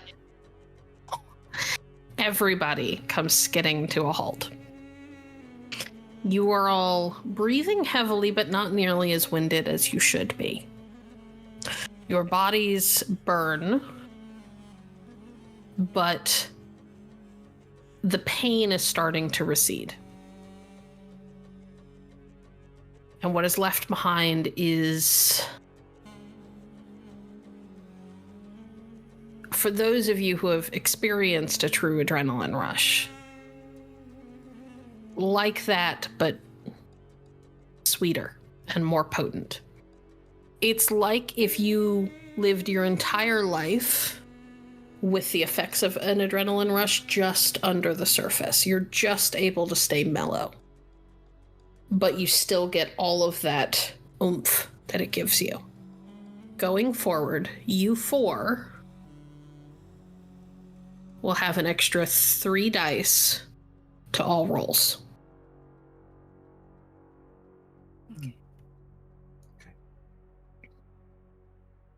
As you turn, you hear an abrupt and pained scream come from the mist. Teddy.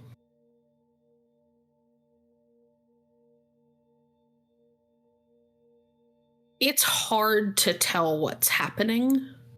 You got yanked backwards off of your feet. You have been shaken like a rag doll. And what makes you scream out is the feeling of complete and utter agony that comes from having what feels like oversized teeth. Teeth bigger than like a grown man's hand are sinking into your torso. They're not squeezing so much that they're crushing you. They're definitely piercing flesh. You can feel hot wetness on you. You're not sure if it's blood or saliva.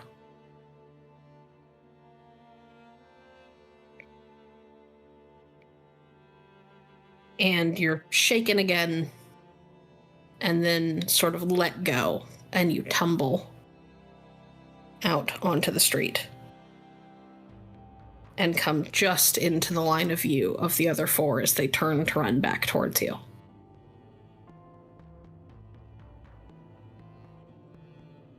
You all see Teddy laying in the middle of the road, covered in blood.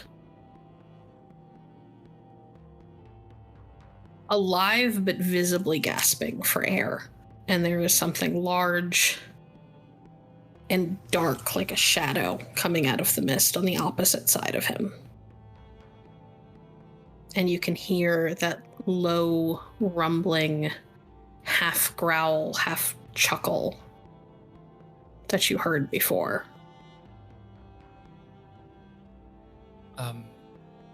Without a second thought, I want to try to run up to Teddy, get him up on his feet, maybe drape one of his arms around my shoulder and just try to get him out of there. Give me a dex and athletics to see if you can even get to him in time. This is an opposed roll. You're rolling against the bad guys, who I will roll for on my end. If we can clearly see... 2 successes. Would I be able to help by like trying to move away? I will let you roll, Teddy. You are going to actually be at -2 dice. Okay. Dex and athletics. And I throw a floppy ruler at the shape through the mist to get some kind of bonus. I don't think it's going to give you a bonus. I'm sorry. Okay, I still do it anyway. I have plenty more. 2 successes. 2 successes from each of you. Sarah, you were trying to say something. Well, if we can see like the big mass through the fog, Sarah is going to draw her firearm and aim it at that in case it tries to lunge at the 2 trying to escape. Okay, well, it's definitely going to try to, so why don't you go ahead and roll your firearms roll that we calculated during your session 0. Okay. I'm also fully preparing to smack down with a bat. Okay. Kris. I'm going to run in and try and help up our fallen comrade as well.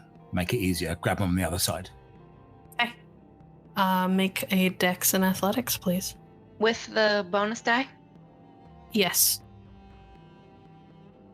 Coda, your baseball bat. Mm-hmm. Holy cow, that's a lot of dice. Would it be? Oh my 8 successes. gosh. Wow. How many would it- successes, Damien? 8. Jesus. Coda, it should have made like a club die pool under your combat. Oh, yes. I was weapons? looking between the light and heavy, but yes. No, light and heavy is brawling. We're looking for your melee.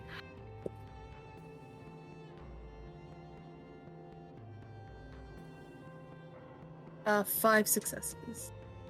And 6 from me.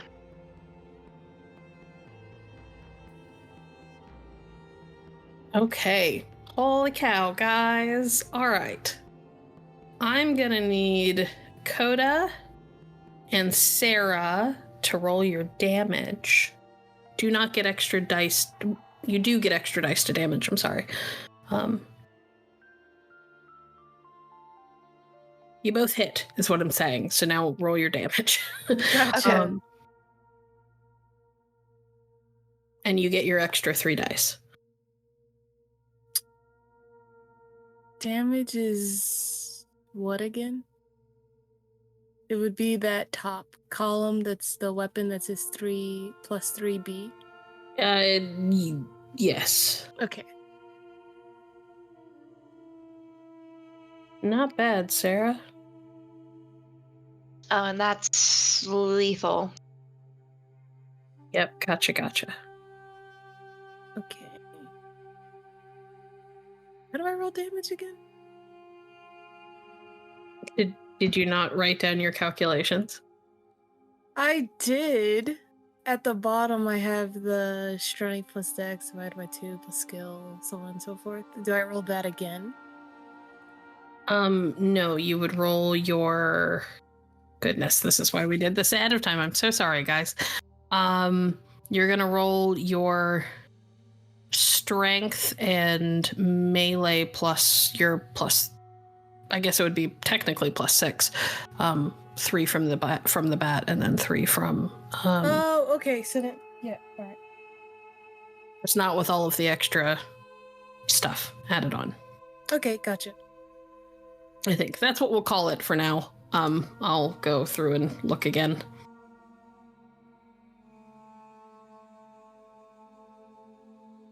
Okay. They have decent soak anyway.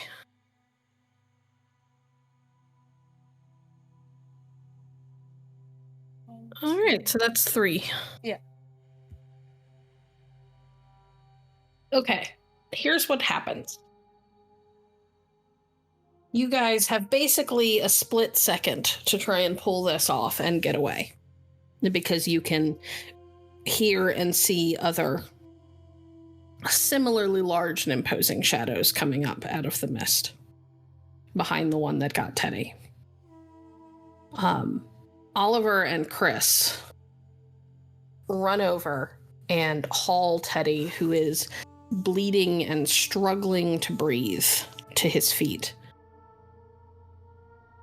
And he is gasping, and you can hear that his breathing doesn't sound right. Oliver, you are a very intelligent man, and while you've never necessarily heard this before, you have read about what it sounds like when someone's lung has been punctured.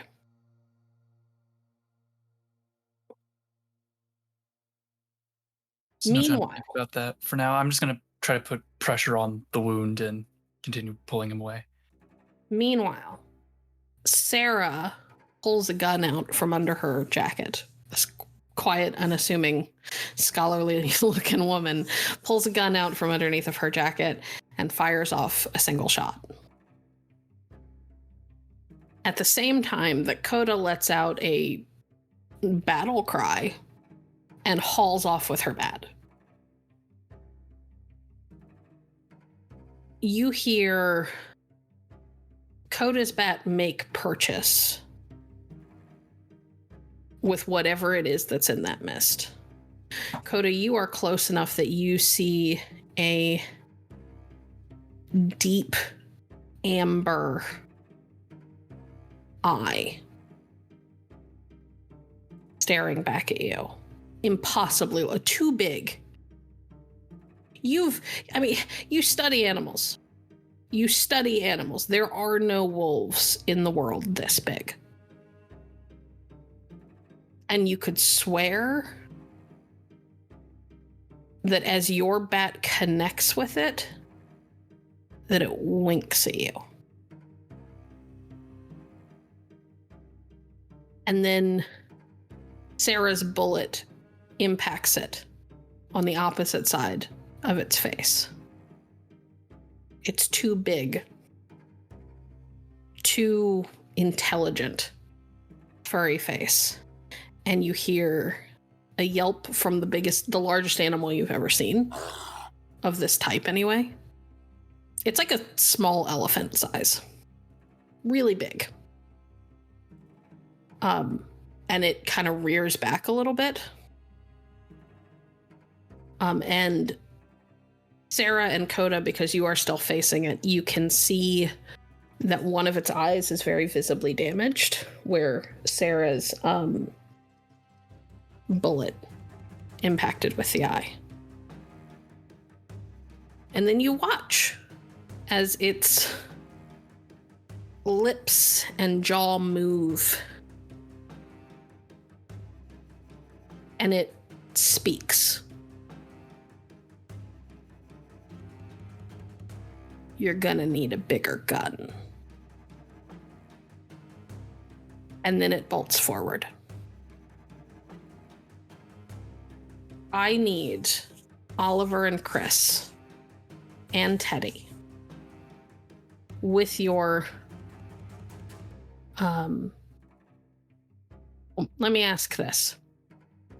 I rolled for this thing. It's going to get to Teddy again. It genuinely, you guys couldn't move fast enough to stop it from getting to him. There is a chance that it will also get you if you continue to hold on. You can continue to hold on and try to have a tug of war. Or try to turn and hit this thing. Or you can let go and try to get away before it and its friends come after you.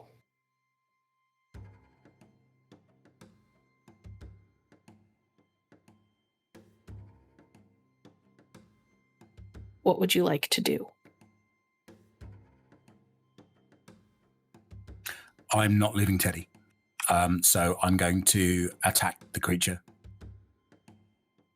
Are you gonna let go of Teddy to try and attack it? Yeah, because I don't want to rip him in half.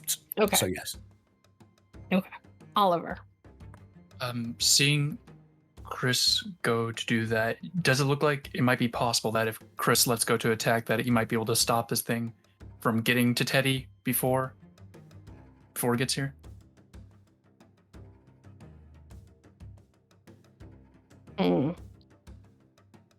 I don't know that you wouldn't know. You wouldn't know whether or not he could stop it. You just know that he is moving to attack it, one way or the other. Either way, then I'm going to keep a hold on Teddy and keep trying to get him as far away as possible. Okay, so I'm going to need a strength and either athletics or fortitude from you. And I'm going to need a melee check from Kris. Can I use brawl instead? I'm gonna thump. Are you not using the bat? Well, I let go of the bat, remember? Back in yes. So, I apologize. Yes, you can absolutely use brawl. Okay. That's 5 successes from me. Pretty good.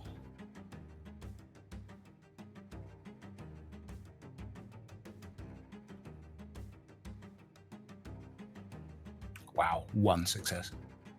I mean, you had 8 successes earlier. You were due for a poor roll. That's true. Okay. How many did you get, Oliver? 5. 5. Okay.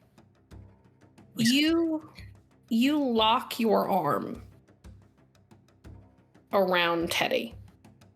You can hear the pained wheeze that comes from him as you are unfortunately forced to put an arm directly over where he's been bitten.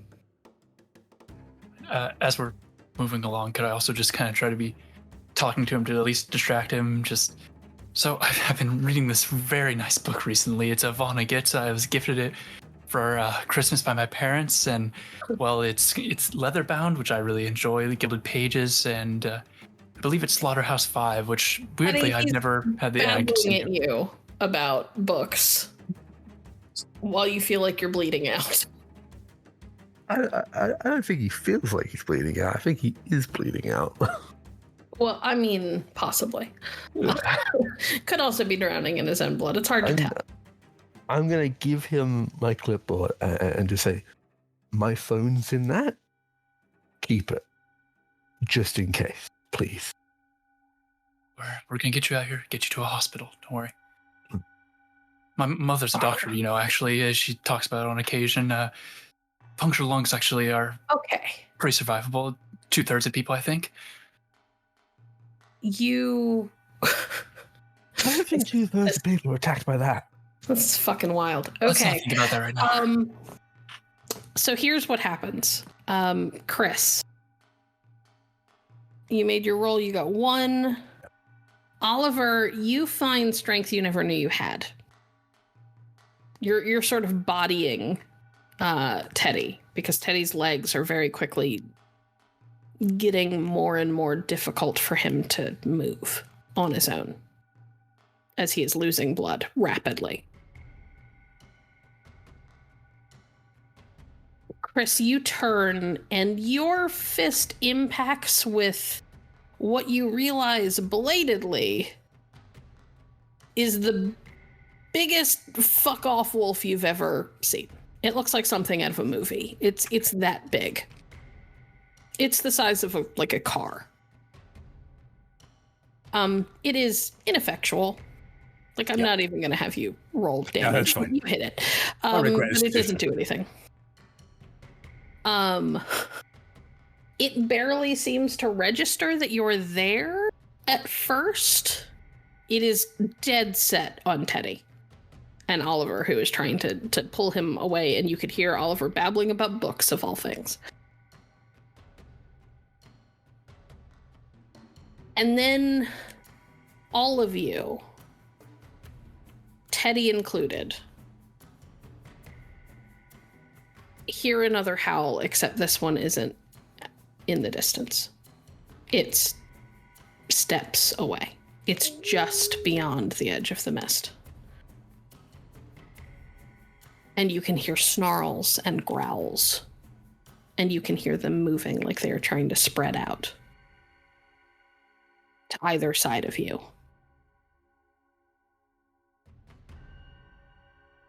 Sarah, Oliver, Coda. I want each of you to make me an intellect and either academics or animal can roll, whatever is higher.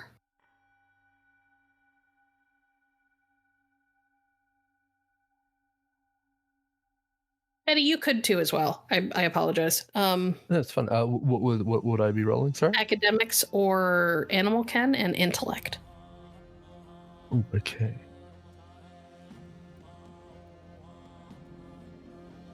Would this be with that +3 from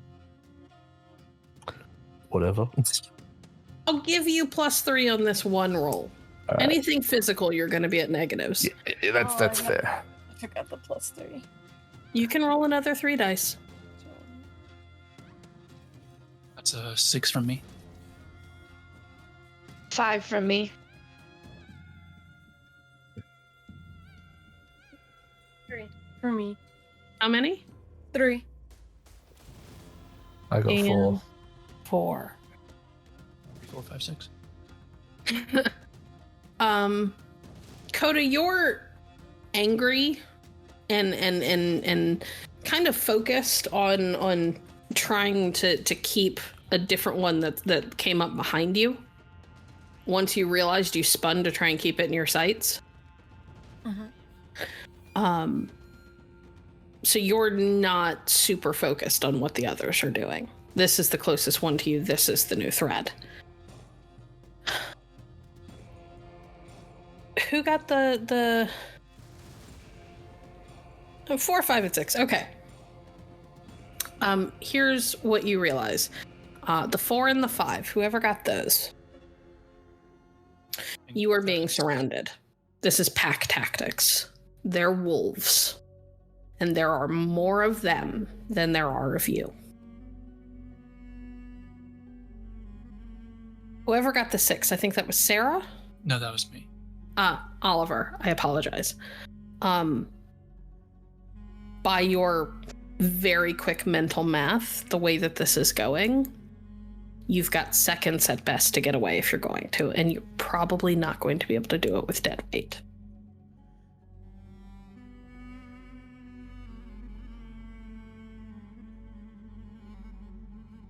Especially if their intention is for all of them to turn and attack all of you. Does that make sense? Mm-hmm. If they're all as dangerous as the one that you've already had to face, everybody's dead. Kris, I didn't have you roll because you don't have the right skill set. However, your awareness is taken up by second wolf who has come up. It is slightly smaller than the one that you attempted to punch. Thinner. A little bit more svelte. Graceful. And the eyes that it levels on you, while still gold, still very typical of wolf's eyes, seem somehow even more intelligent than the one that you saw as the first wolf was going after Teddy. Okay. It advances, but is a little less forceful than the first one. It's more... It's like a calculating predator rather than a purely working on instinct. It looks like it's thinking. And you can hear it taking deep, deep breaths now that it's closer to you. Still looks like it's trying to pen you in. The others will notice that it still looks like it's trying to pen you in, but it is taking very deep breaths and is taking very pointed interest in you specifically. Do I think I have any chance of getting away from this thing whatsoever? If you run, if you were able to run the way you think you're pretty sure you were running before you stopped, yeah, maybe. But then I would end up leaving all of my friends behind. And I Unless don't they want to ran do with that. you. You're Well, pretty sure, unless they run with you. They were keeping up with you. But Teddy Except can't Teddy. run, right? Except Teddy. Well, I don't want to leave him unless there's any way that maybe I can try and summon all of my reserves of strength and pick him up and try and run with him. I don't know. I don't want to leave him behind. He'll get ripped to shreds.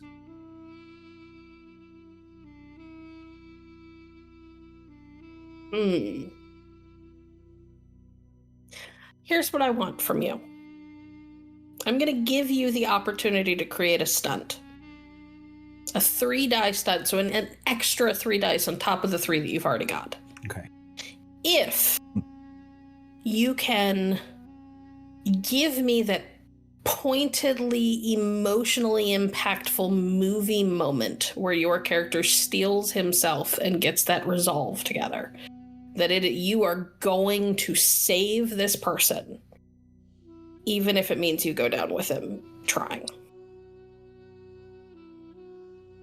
So I'm kind of looking around wildly, and then I look at this creature in front of me, and my gaze kind of fixes down into steely vision as I look at this thing.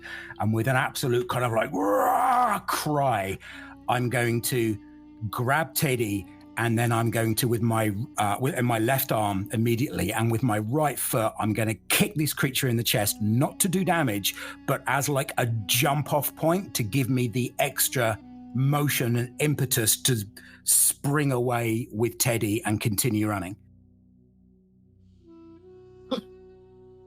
All right. I will give you your 3 dice from that. 100%. I'm going to give everybody else an opportunity. You all see Kris immediately kick into this decisive... These things seem almost too like people to be beasts, but for a moment, Kris seems too like a beast to be a person. It's just all feral, guttural fury and determination. He hauls Teddy out of Oliver's arms over his shoulder and just takes off. Go ahead and roll your dice for me, Kris, while everybody else tells me what they're going to do. I was trying to put pressure on Teddy's wound to staunch the bleeding as much as possible. So I'm covered in his blood, right? Oh, yeah. I'm going to reach into my satchel and just begin smearing his blood over the covers as many copies of Hamlet as I can, and just start tossing it out in random different directions to hopefully confuse the scent if I can. Interesting. You know, that's interesting enough that I will let that be an extra die stun. Sarah. Once she sees this, raw demonstration of strength, she's gonna start running too, but just as long as there's no one behind her, she's gonna provide covering shots so everyone else gets the chance to react. Okay. Coda. Yep. Same thing. Once she hears and sees that everyone is running / Sarah is like shooting but like backing up, she's gonna do the same thing, turn and start running too, but make sure Sarah is not left behind. So it's kind of like a I'll keep the rear end with you kind of situation. Quick question. Does my 1 dice not apply to whatever I'm going to be rolling next, or does it get added on to Chris's roll? It's gonna... I will say that it'll add to everybody. Okay, so does Everybody Kris gets get an extra additional die? die. Yes, even Kris. I got you, buddy.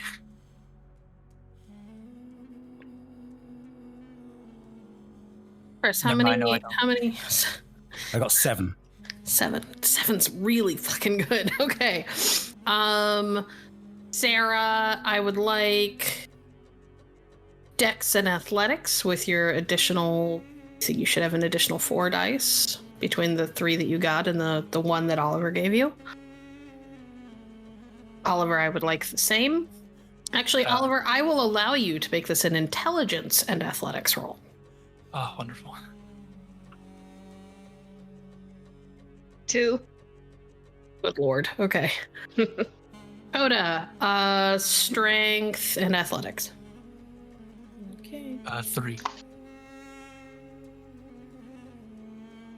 Damien's on a fucking roll. Jesus.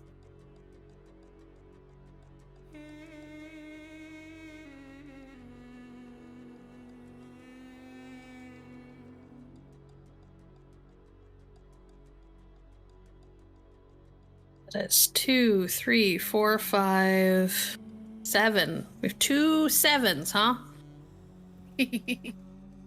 Nice. Well, thankfully, it is the person who is leading the pack and the person who is kind of bringing up the rear who rolled the best. Which works out well for those of you who are in the middle. Yeah. Sarah, you fire off shots, but it's just, there's too many. They're big. They barely seem to feel it. It's like they're shrugging it off. Coda, very quickly realizes that doing damage isn't what you need to go for. And what Coda ends up doing is, as she is running, she occasionally will kind of like pivot into like a pirouette. And as she does so, she brings that bat around and she'll catch one of them directly across the tip of the nose, which seems to be just enough to make it pull its head back, and it stumbles just a bit, loses a step.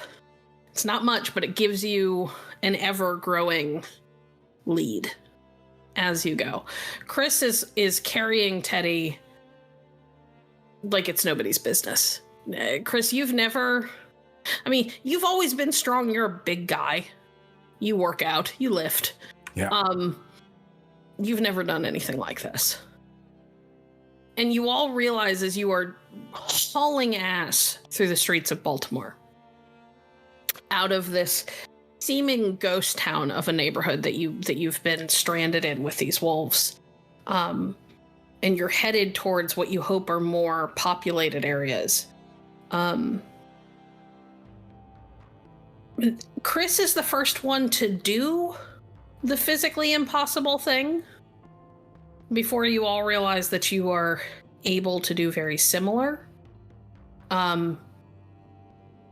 Kris runs toward an intersection where two of the major roadways that cuts through Baltimore's various neighborhoods there are cars on this road. Not many, because it's late and it's a weekday.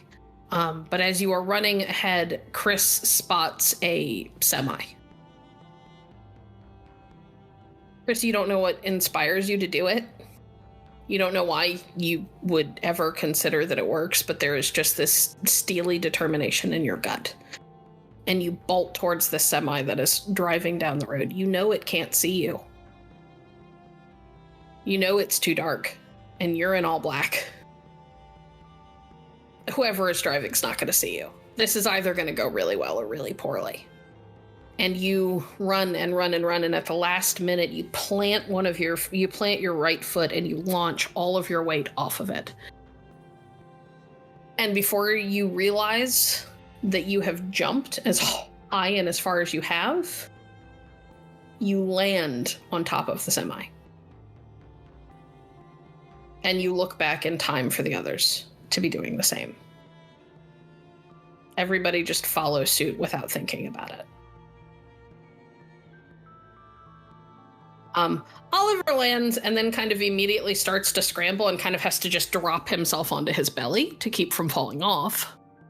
Because athletics is not his strong suit, but that's everybody makes the jump.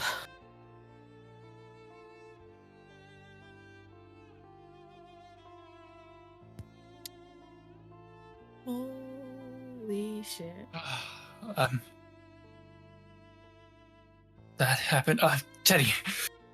Yeah. Did we get away? I think so.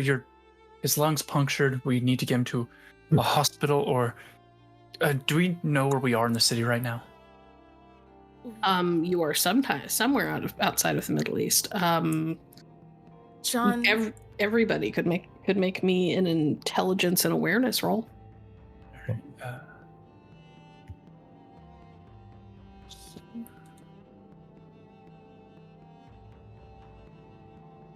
That's 2 or 3 for me. 3 for me as well. 1 for me. Holy shit, Coda. I got 6. Jesus Christ. 7 again.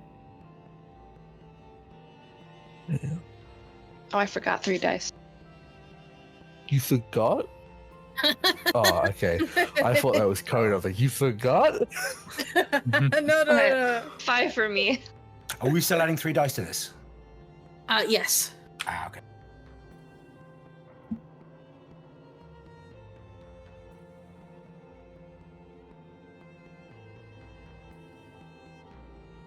You are all... I'm sorry. Who got over 3? I got 3 exactly. I got 5. I got 6. 7.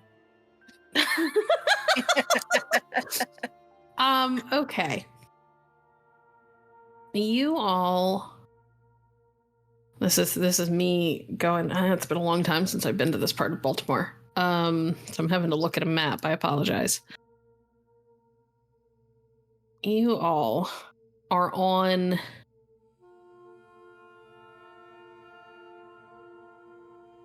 North Broadway, headed north, which is leading you further up into the city. Unfortunately, it is taking you away from the nearest hospital, which is Johns Hopkins. Would I know if the way that we're going will take us closer to my parents' house? Yeah, probably. If we can get to the home of my parents, my mother is a surgeon. She specializes in spines, but she might still be able to help Teddy if we can get him there. Sure, but maybe we should stop leaping over cars before, I mean, get arrested or something. I don't know what's going on, but maybe we should stop leaping over cars and whatever. My mind is currently putting that on the bookshelf for later, because right now there's a man dying, and I think This is true. Teddy. Mm-hmm. Stamina and fortitude. Remember that you were at negatives because this is a physical roll. So it's -2, I think you said before? Yeah. Cool.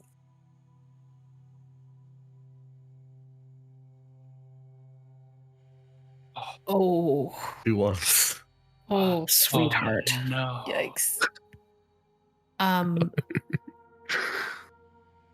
Unfortunately, Teddy, as they are desperately trying to come up with a plan, you can feel your heart laboring and you are gasping. And you become very distinctly aware, because you know exactly where you are, that even if they got you to a hospital this second, it would be hard for someone to save you. You have maybe a minute. Enough time to say whatever you need to say, leave messages for people, whatever it is that you are going to do. Yeah. I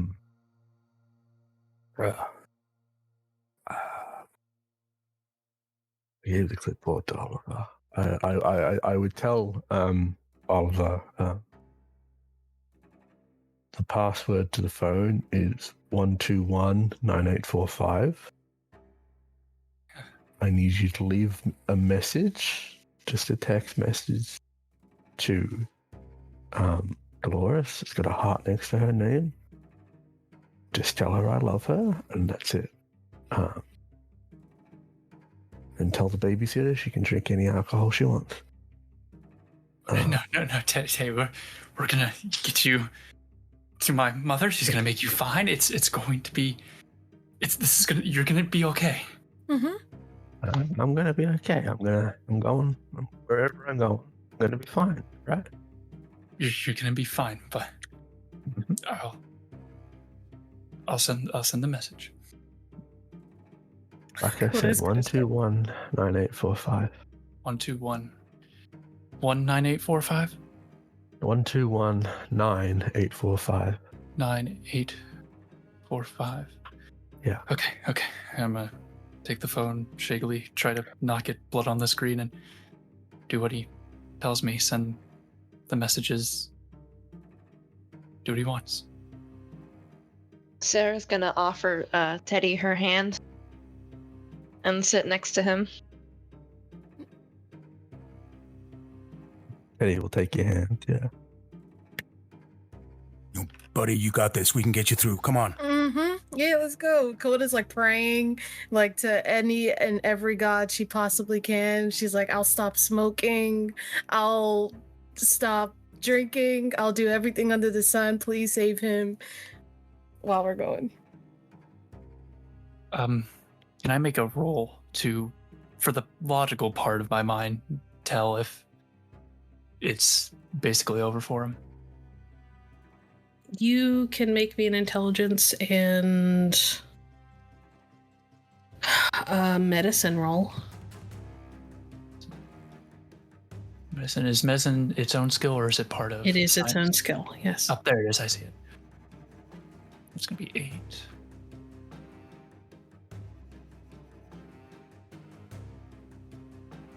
So, that's a 7. As in 7 successes. Holy shit. Yeah. You can tell that he's on his way out. Maybe if you had been going in the right direction. Maybe if you hadn't been running in the opposite direction of the hospital in the first place before you even got to the truck. Maybe. We're just sitting on like the top of this semi-truck, right, as it's driving That along? is still driving, yeah. Yeah, You were going in the opposite direction of the nearest hospital. And the others are halfway across the city. At this point, everyone else is basically crowd around Teddy, so he's going to see plenty of friendly faces when he goes, and I'm going to take a moment to kind of step away, probably behind everyone where they don't see me, and just drop down and just put my face in my hands and just feel completely and utterly useless.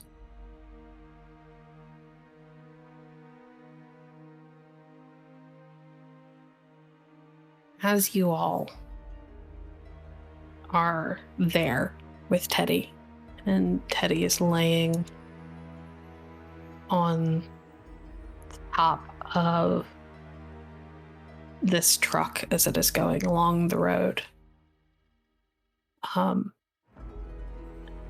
Everybody hears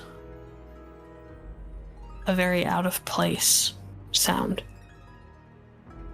You hear the sound of, it's almost like the creaking of like trees in wind,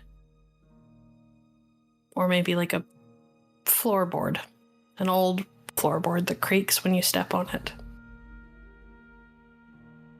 And among the diesel and the asphalt and the coppery tang of blood, for just a moment you can swear that you can smell fresh grass. Teddy, as Teddy's eyes begin to close. Teddy. Your eyes flutter, and the world is going gray around the edges. And darkness is closing in, and you're cold. For all the burning and the pain that came earlier, now you feel cold and numb.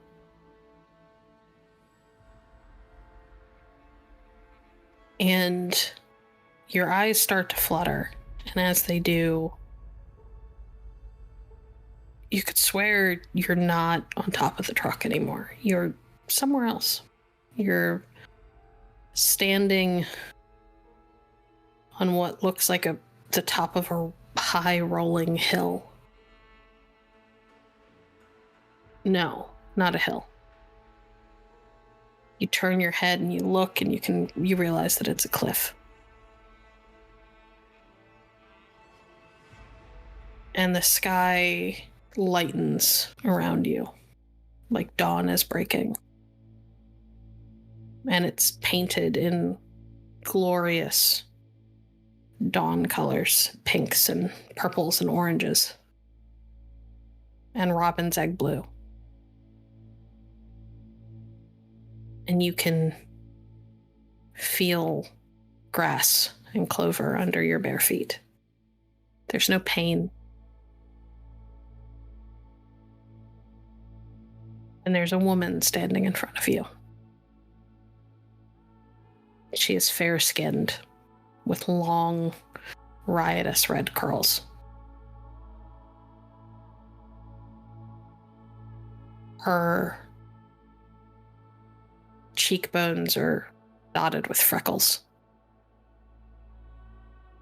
And she has kind and yet flinty and determined green eyes. And she gives you a smile that looks regretful, pained.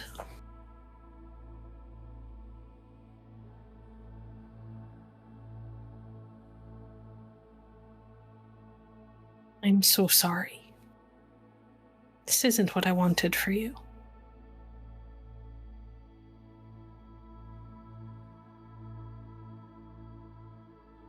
Yeah. He would just look around, taking the environment he's in now. Where am I? What happened to the truck and the people on it? Still there. Your body, too.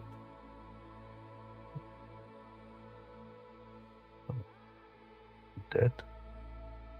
I'm afraid so. Normally you would have gone elsewhere, but you're special and I pulled in a favor.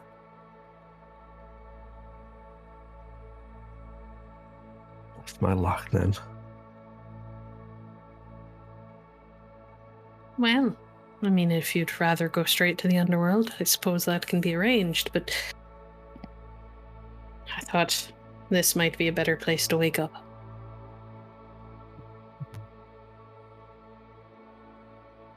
I suppose. I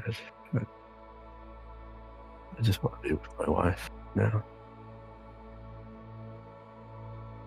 She winces a little bit at that and kind of rubs at the back of her neck. I can't make any promises, but I'll see what I can do when all of this is settled.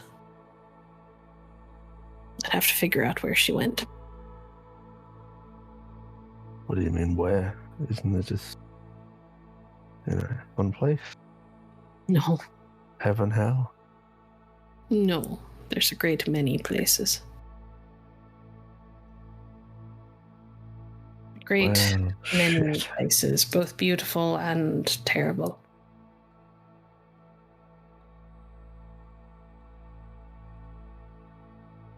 But I'm afraid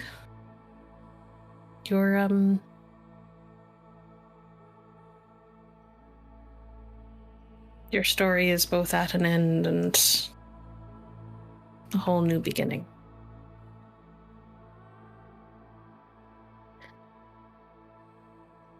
Back on the truck. Kris, Sarah, Coda. You all watch the life go out of Teddy. I would like to do something, if I may. Absolutely. I'd look around and say, has anyone got a knife? I have a rubber ruler. I might have something. Yeah, and I would say I have a knife. Could I borrow it? She'll pass it over. I'm gonna make an incision on the palm of my right hand and make an incision on the palm of Teddy's right hand, and I'm gonna grasp the two together, and I'm gonna say, Hell, great goddess, daughter of Loki, guardian of the spirits of the dead, our friend Teddy has come to you now. As Teddy kneels before you, Hell, know how much he was loved in this life and how many he loved in return. Before he crossed over, he was an honorable soul, a soaring spirit, a brave warrior. Hell, watch over him as he crosses the bridge from this life to the next, and welcome him with honor and glories that he may live on forever in our hearts and memories. And I'm just going to bow my head and using like my blood on his blood, just kind of clutch my hand tightly to his. Amen. I will give you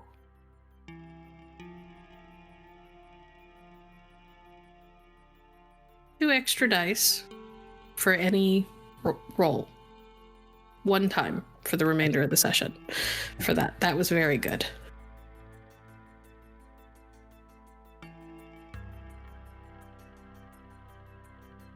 Sarah, you've been very quiet. She's just been holding Teddy's hand, kind of waiting for it to go cold. She doesn't want to let go before it's too soon. It was already a little too cold when you were holding it because he'd lost so much blood. But it's obvious when the life leaves him. You see that final exhale, even though you can't hear it over the sound of the truck. She'll look up to the others and just say, "He's gone."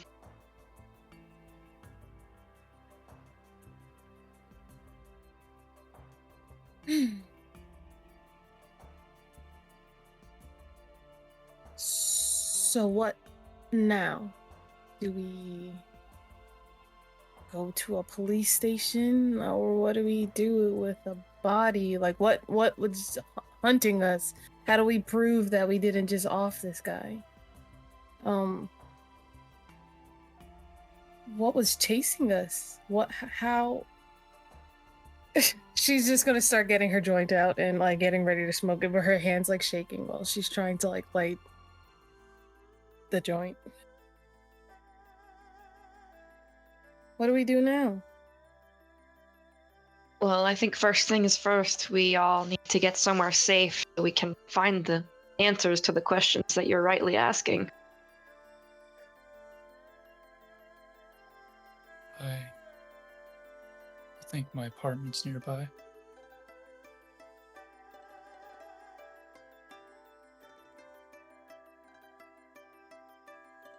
We could go there to regroup.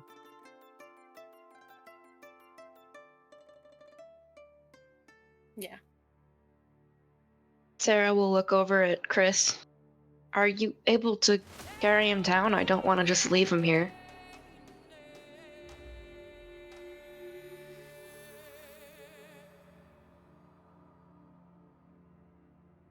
Kris?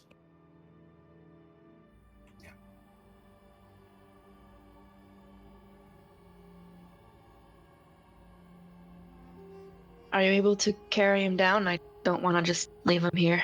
Yeah. Yeah, that's fine. Then Then we even get down. We're on a moving truck. we'll just No, wait we- until the next stop. Soared through the air to land on while we were being chased by some sort of pack of demon wolves, and there was mist and boy, I don't know what's happening. And now we have a dead body on our hands.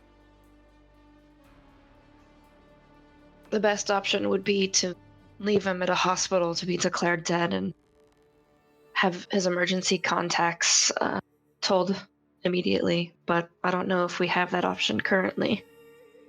We could take him to a hospital. His wounds will probably line up with some kind of animal bites. They won't pin it on us. Because what reason? We don't have any sort of motive or means to do this to him. They might try, but there's no way anything would stick, probably.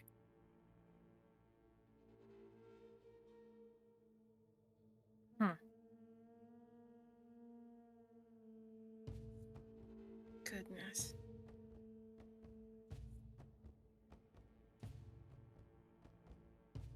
Sarah Well- will just put a hand on Oliver's shoulder, say, "It's gonna be alright. Eventually, but it's gonna be alright." It should have been me.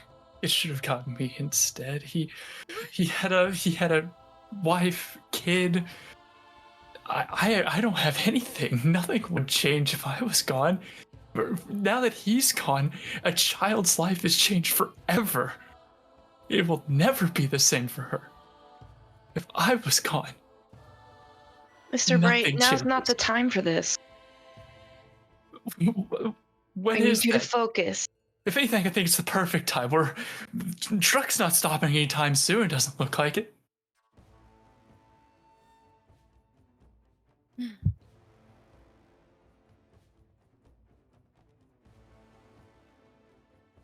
Again, we need to focus.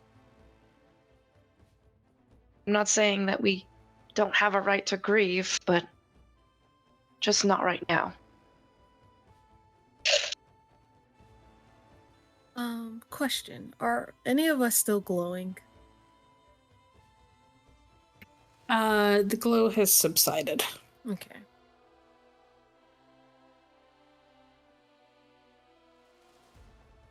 Yeah, let's just get to your apartment and figure this out. Is your car at your apartment? Because then at least we could take his Yes. body at our It's at the- own speed.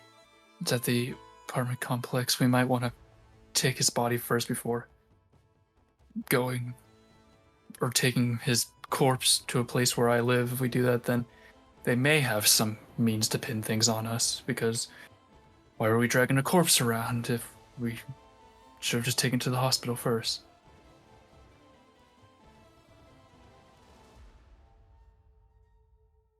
Sarah's gonna crawl over to the end of the truck and see if she can knock on the top hatch of the the driver's area. Okay. Yeah, you make your way over and you lean down while laying on top of the back of it and kind of bang with your fist on the top of the I don't even know what it's called. The front of the truck. The cab. Yeah. The cab. The Yes, cab. thank you. I was like, words are hard. And you see you don't really see anything happen for a minute, but then it swerves just a tiny bit and you see a head pop out of the driver's side window and look upward, and he's like, what the fuck? And then yeah, as soon as possible, which is still a few blocks because this is one of the major throughways, but as soon as he's able to, he pulls over into the parking lot of a closed business and gets out of his truck. It's like, what the hell are you people doing on top of my truck? How did you even get up there? How long have you been up there? I've been driving for 4 hours. We were attacked a bit back, and to get away, we had to jump off a bridge and hope for the best. And well, things lucked out as you were driving by, and we landed, and our friend is dead. Wait, what? You got Sorry, he's more- had bad hash. We got into a situation and we've been up here. Do you mind just dropping us off at the nearest hospital, maybe?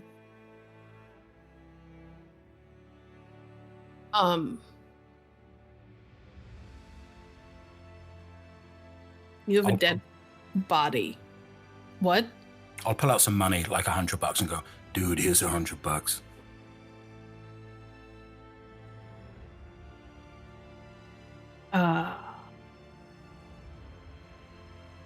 He'll take it. He looks very confused. You're covered in blood. Like I said, we were attacked. And you need a hospital? Yeah, fast, please. Preferably. Okay. Are you gonna get down? That would be a good idea.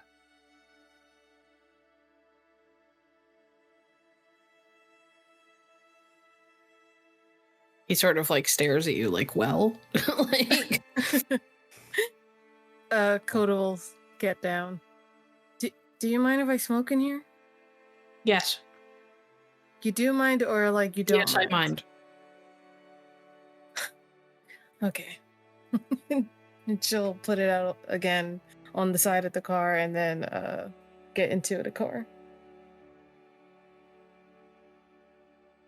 I'll ask for some help from the other two to get Teddy down. Between the three of you, you can lower him down.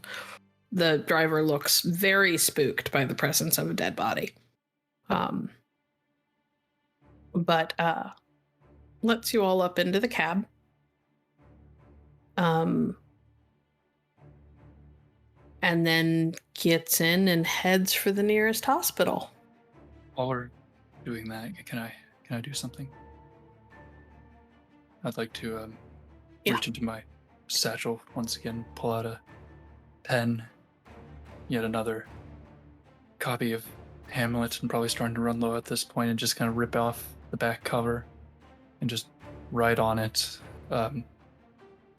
for Mrs. Abernathy, and then like attach it to Teddy's clipboard that has all of his information on his most recent like assignments and jobs and things like that, and kind of just tuck it into Teddy's arm. But I'm still gonna hold on to his phone for now. Okay. He drives you to the nearest hospital, which actually involves turning around and going back the way that you came. But he doesn't cut through the neighborhood that you guys were in because it's not safe. He's like, we go through there, I'll get jacked. Not knowing that that's where you guys came from. But he takes you to Johns Hopkins, which is the major hospital in the area. Drops you off, very explicitly asked to be left out of it. Yeah. And then like leaves as soon as you guys are out of the truck. He drives away. He wants nothing to do with whatever the fuck is going on with you people. How are you guys going to handle this? He'll drop you off wherever. If you guys want to go straight up to the ER entrance, you can, but that's going to draw a lot of attention. He can drop you off in one of the outer parking lots. He can drop you off across the street. Depends on you.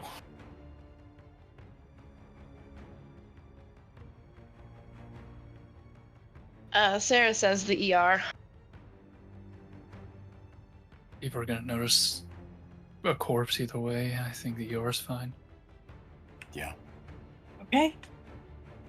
So are you guys walking him in? Are you leaving him outside? What are you doing? Yeah. You gotta carry him in.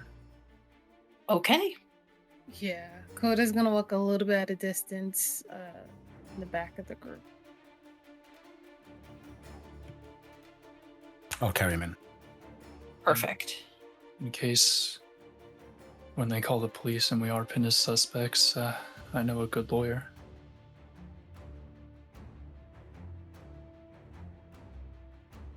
I'm just gonna point at Sasha. Or Sarah. I mean, Sarah. Sarah rolls her eyes. I thought you were talking about your father. No, he's a DA. He'd probably make an exception for me, but I would rather have someone whose specialty is defense.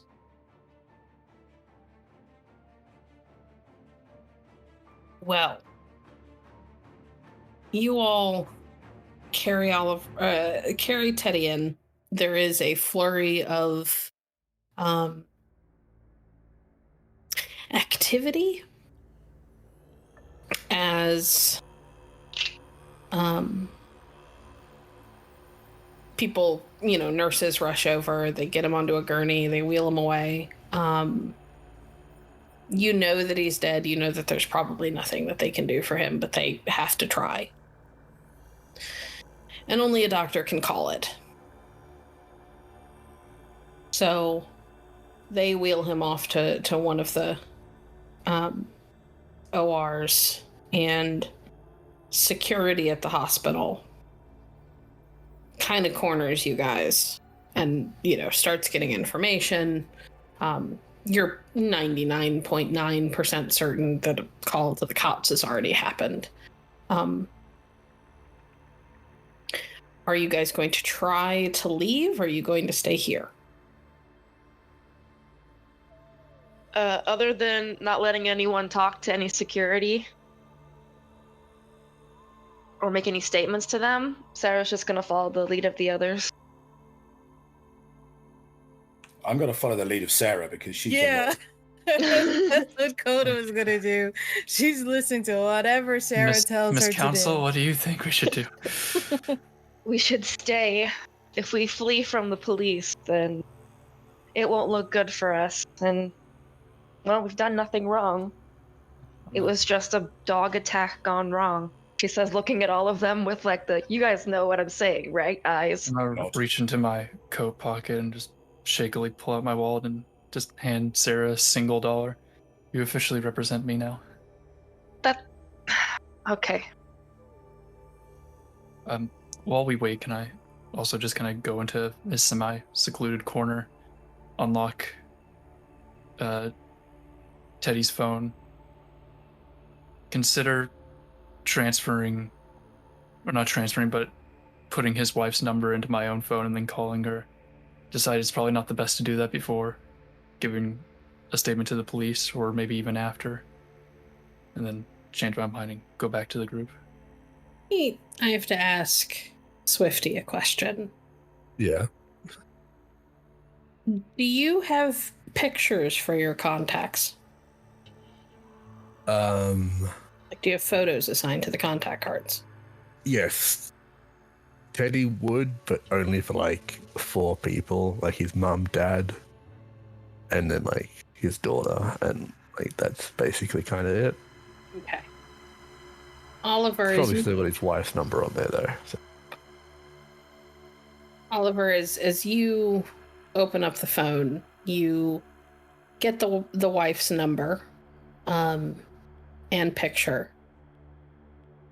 But it's not the number that he had you text.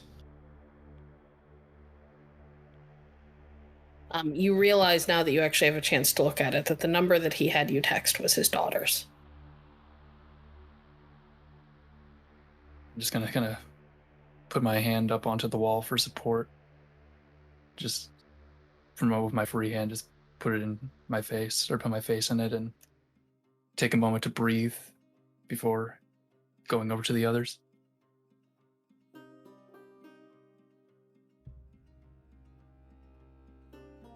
Now we wait. You all are left alone in a conference room. The door is shut. And you all get looked over by like a nurse comes by just to make sure that nobody needs any stitches or anything like that. The worst wounds are on the rest of you are Coda's hand from when she fell in Chris's palm. Neither of which needs stitches. And then they very quickly leave you alone. You all have time. I will tell you that given that Sarah works in the legal system,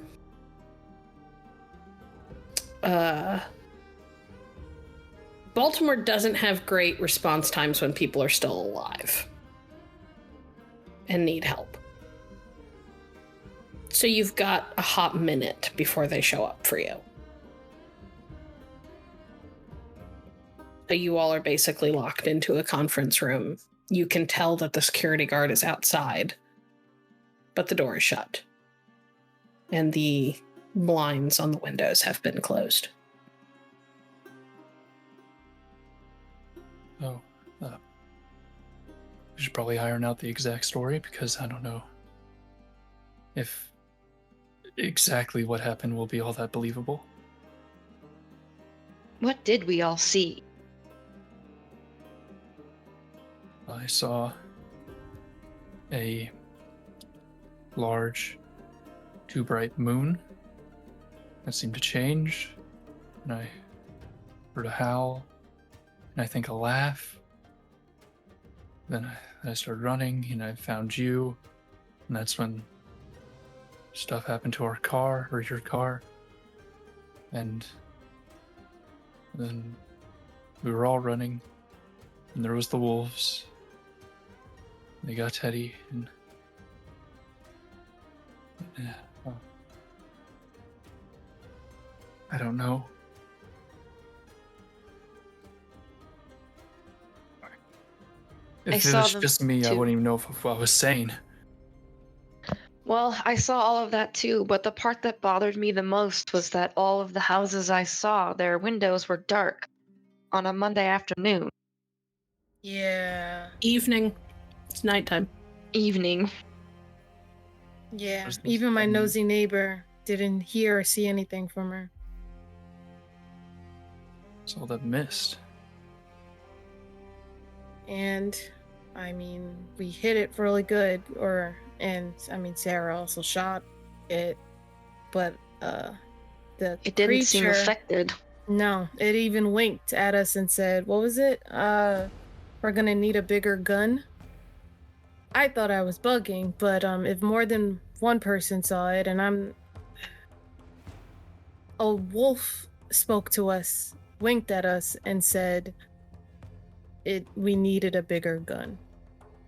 I work with animals, and I've never seen an animal do that before. Just saying. I know wolves are big, but I don't think they were that big. Yeah, Oh. no, they're not. Or talk. Nope.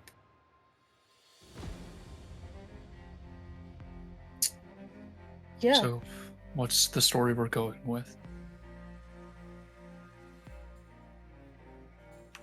We were all already in Middle East for our own various reasons. I think we can stick with that. Mhm. And we left our respective buildings, happened to come across each other by happenstance. Some of us know each other. We were chatting, and a rabid dog came in. Just attacked- stray. Stray rabid dog. Attacked Teddy, and he was too quick. We didn't have enough time to do anything. Once it sank in pretty deep, we managed to pry it off, and it ran away, but it was too late at that point.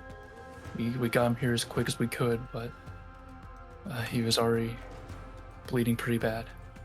He died on the way. He died on the way. Yep.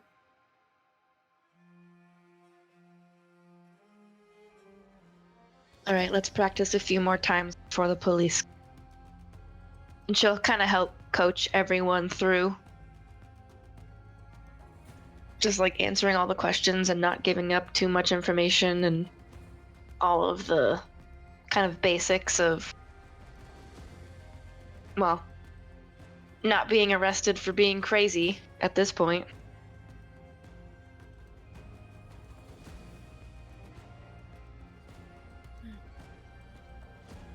Why was it hunting us, though? And it could smell us. Like, what makes us so...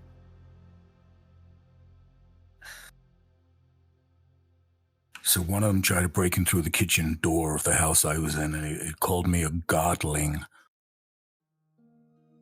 There's a What? godling in here. There's a godling in here, he said. It said. What does it mean by that? No Yeah. idea.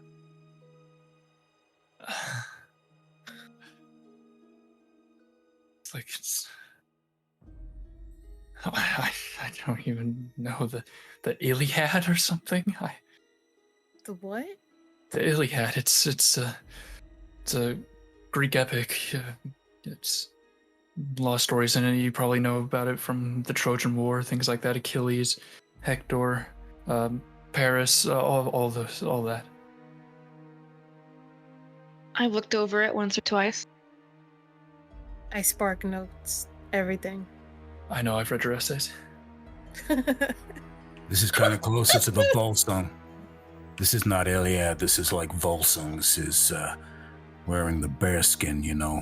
This is there was a wolf. He was the size of a truck. You saw it. Yeah. I saw a few of them. It's like it crushed the car we were in and sent it straight point upwards, like we were like a plane about to take off or something. What does that?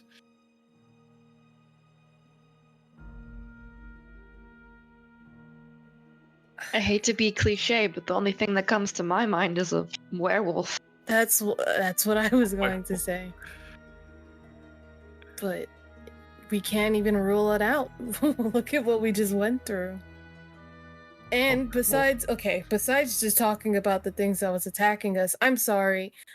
Show of hands, who was able to run and jump on a car this morning? Because if I could, I would be taking that way to get to my classes and to get to work. I wouldn't be waiting for the bus or walking in the cold or something like that. If you asked me to run a mile this morning, I probably would have died of cardiac arrest before I got to the halfway point. There's no way I'm jumping up onto a moving car. I've never tried, but I doubt I could this morning. The fact I did is surprising, to say the least. Yeah. Some odd stuff happening.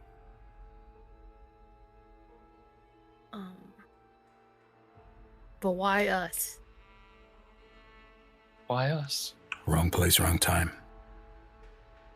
Was it though? It seemed like it was fairly targeted based on what you said. That those things were looking for you specifically, assuming you were this godling. Was there anyone else in the house that could have fit that description? No, I was in the house on my own. Then it beats me.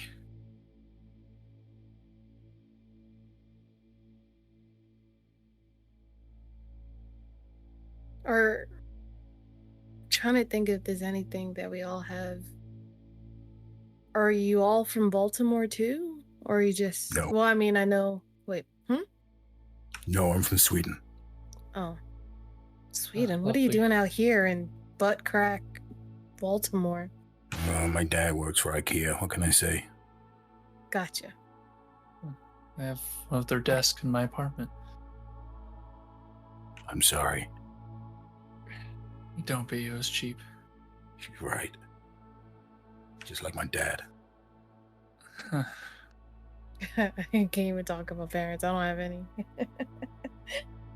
Oh shit, really? Wait. I'm sorry.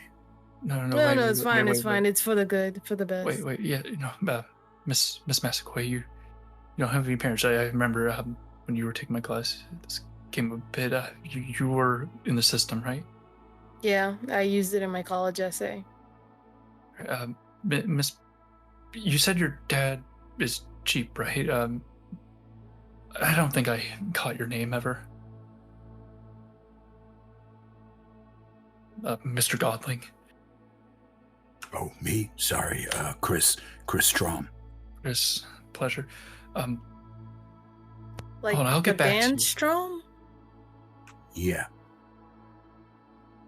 Again, butt crack Baltimore. What are you doing here?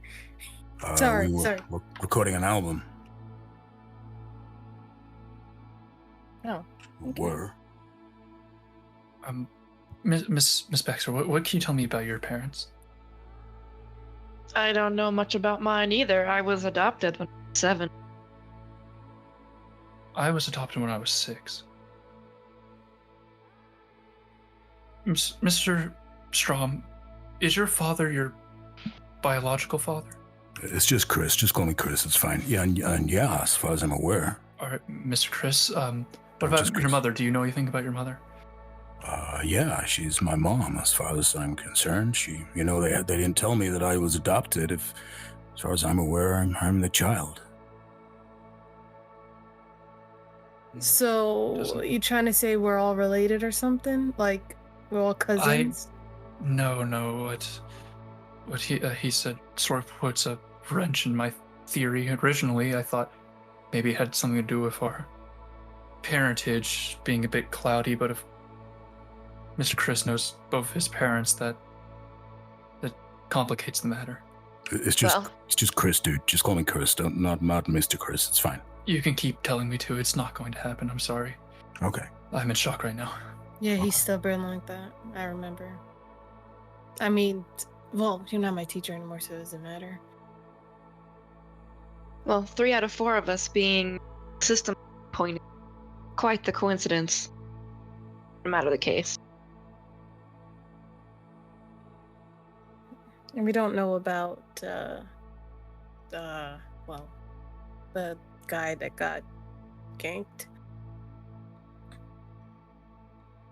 No, we don't know anything about Teddy. Yeah, I met the guy before. He's an IT tech, right? Yes. Yeah, he did work at the school I work at on occasion. Yeah, he was doing stuff at the studio I was at, so. And for the municipal offices. I guess I saw him at the animal shelter too when our screens went down. Oh, wait, so he's the only person that connects all of us together? Is that the connection? We all knew Teddy? Then why this still doesn't make sense. Why hunt us? Clearly they wanted Teddy. They got Teddy, but like why us? Are they going for everyone else that he knows as well? Is his daughter in danger? Is his wife in danger? I think we're in the wrong place at the wrong time. I really do. We were all on the same street just when this shit went down. I don't think it's connected. I don't know. And did those things attack anyone else in their homes? The homes that were suddenly pitch black? Well, maybe that's why they went for the houses that weren't pitch black. I'm spitballing here. I ain't got a clue. What is this? Did we miss a memo? Was this the last plague of Egypt? We didn't put lamb blood on our doors, so the spirit of death came for us? That was only for the firstborn. I think I Maybe. watched that movie before. It's also okay, never mind. Didn't they make it into a book? Something like that, sure. I think they also made an entire religion out of it, but I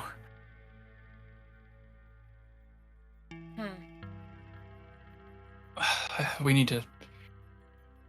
we need to get back to Teddy's place, make sure his family's all right. After we get questioned, there's no way she's gonna look to Sarah now. There's no way you can speed this up, right?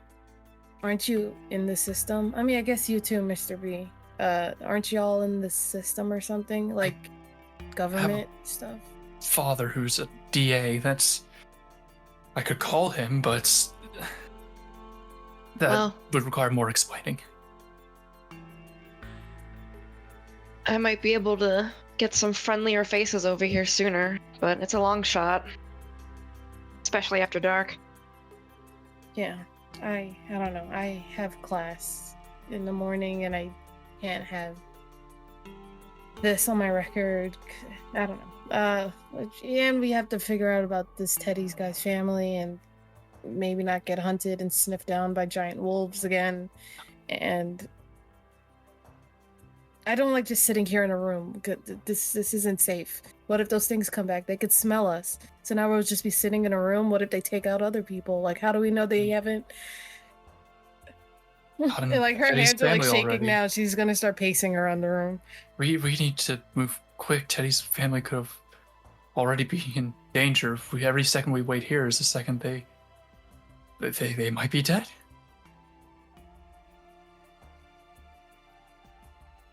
Sarah will try texting one of her common contacts at a police station. Okay. Who? Be more specific. What kind of contact are you trying to call? One of the guys that she would usually interview to get more information about cases that she's defending people for. Is he like I'm assuming he's like a detective? Yeah, something along those lines. What's his name?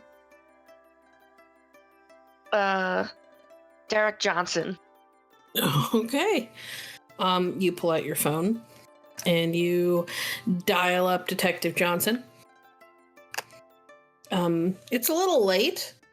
So you can hear when the phone gets answered, like that noise that it's made, that gets made when somebody's like finger is passing over the phone, or like it's rubbing up against their face or something, and he sounds a little groggy. Johnson, what's up?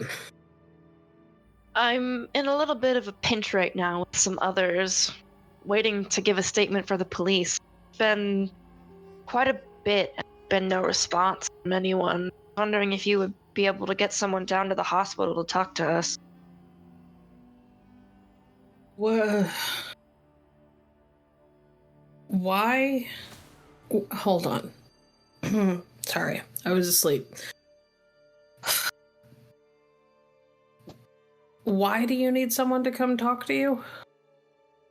We're at the hospital and security has locked us in a conference room together. I assume the police have been called. Hey, you're leaving a lot out. I feel like I'm getting a very tiny portion of of the situation.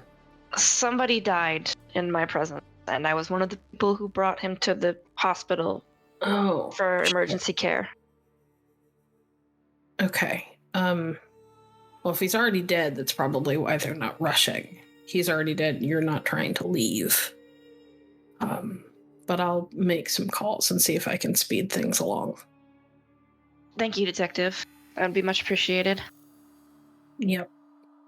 And he'll hang up. It takes another 20 minutes at least. For there to finally be people showing up to question the lot of you. They do not keep you at the hospital. You are bundled up and put into the back of squad cars, and literally taken downtown, where you are kind of unceremoniously deposited into separate rooms for questioning.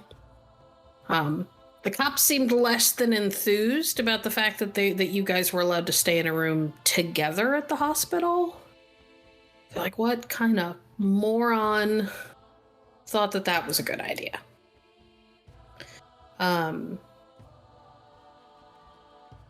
You are all questioned separately.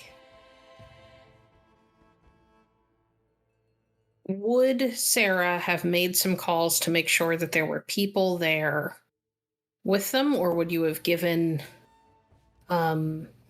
very clear instructions on what they should and should not be saying to the police? Yeah, that was during our time together in the hospital. She would have coached them through I think basic interrogation techniques and how to counter them, and just only answer the most literal things that you can, that kind of stuff. Okay, so they are going to be answering questions, though. This isn't a we're pleading the fifth kind of situation. Yeah. I believe we rehearsed the story and everything.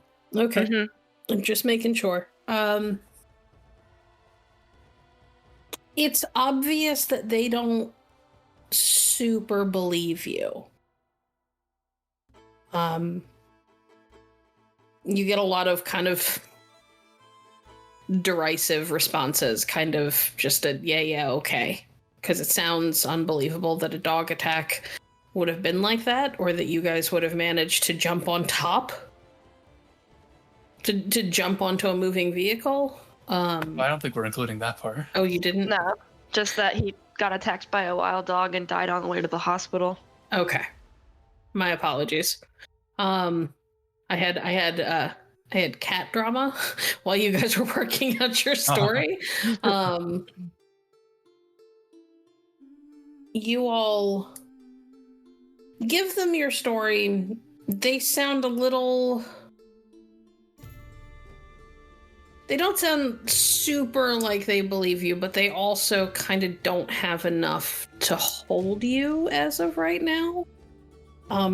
You are all given very clear instructions not to leave the city. I am sure that at some point, they get all of your information, names, addresses, phone numbers, the whole nine. You're told not to leave the city. I'm absolutely certain that Sarah would have made it very clear to all of you that following all of this, you're going to want to attain your own defense, just in case. Secure your own defense. Probably not a great idea for Sarah to be the one doing it. Even lawyers don't try not to defend themselves in court because it never goes well. But eventually you guys are let go. It is very nearly midnight by the time you guys are released. Sorry, it is just after midnight by the time you guys are released. In fact, it's about 2 minutes after midnight when Kris gets to walk out into the parking lot of the police precinct. Still stripped to the waist. Still stripped to the waist, and he realizes that it's his birthday. Oh, shit. Can I sit down on the curb? So I don't got to smoke.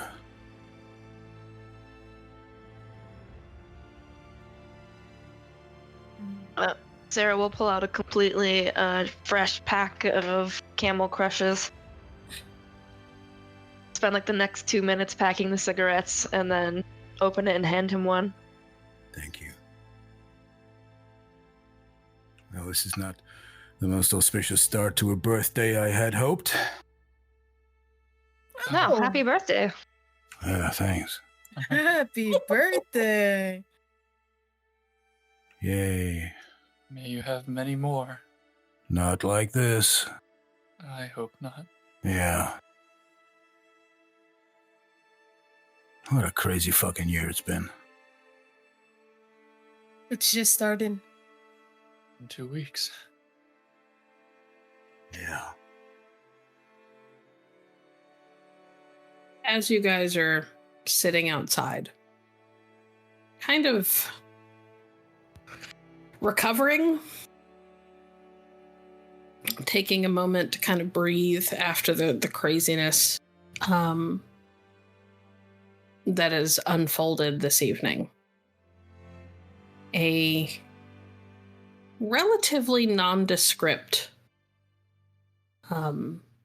sedan pulls up. And a woman who looks like she might be in her 20s. Ethnic background is dubious. Could be a very tan white woman. Could be a very fair-skinned Middle Eastern woman. It's really hard to tell. Climbs out of the car, or, well, sort of climbs out of the car, rolls down her window, slides out of the window so that she's kind of perched in the window itself, folds her arms on top of the car so that she can look over the top of the car at you guys. Well, are you getting in? No? Who the fuck are you? Yeah, who the His fuck are words you? minus the F-bomb, but his words exactly besides that. Oh, I'm the person who was told to come find you and make sure that you got somewhere safe before they find you again. Well, Well, more specifics you know than what they? happened? Listen, I was given very minimal information, basically told where to find you and to get you somewhere safe. Told by who? And where you're safe. A safe house. It's warded. They won't be able to smell you. Is Teddy's family there? Who's Teddy? He didn't. Listen, I was told to pick up a Kris, a Sarah, an Oliver, and a Coda. I'm assuming that since you four are covered in blood and sitting outside of the police station, that you're the ones I'm supposed to pick up. We should really get going because my car, unlike the safe house, is not warded. We need to go and get Teddy's family then. If we're not safe, they're not safe. Look, I don't know who Teddy is, but if they didn't tell me about them, they're probably fine. He was killed they're in already front dead. of us. He was our friend, and he was killed in front of us. Come on. Let's. She knows our names. There's gotta be some answers here. There are a whole lot of fucking questions, too. I'm sure that you've got questions. I don't have a ton of answers, but I can give you what I have. But if we don't go, they're going to come after us next. And I'm stronger than you, but I'm not that strong. And no offense, I don't know you guys. I will leave you for dead. I feel the same way. Sarah will stand and crush her cigarette under her foot, and she'll try to get into the van. It's a sedan, but Sedan. You are able to get in. 3 of you in the back, 1 of you in the front. I'll get in the front. Before I get in, I want to look down at Teddy's phone. Did his daughter ever send a message back? No, but it was late when you sent it. Is there like a sewer grate nearby? Not in the immediate vicinity. He does have a new text, but it's not from his daughter. Who's it from? Someone named Anne. Not the wife either, and there's no picture. It's just everything okay? Thought you were gonna be back by 10. I put her to bed. And just a couple of like text messages from what seems like a worried babysitter. I'm not gonna respond and just tuck the extra phone into my jacket pocket and then get into the vehicle. Okay. All right. She'll get in. She pulls out onto the street. Up closer, she looks like a very darkly tanned olive skin young woman. Her hair is a bubblegum pink bob. Very straight cut. Looks professionally done. And she looks a little tense, a little worried, but she's glancing at her mirrors. She doesn't seem worried about you guys. So.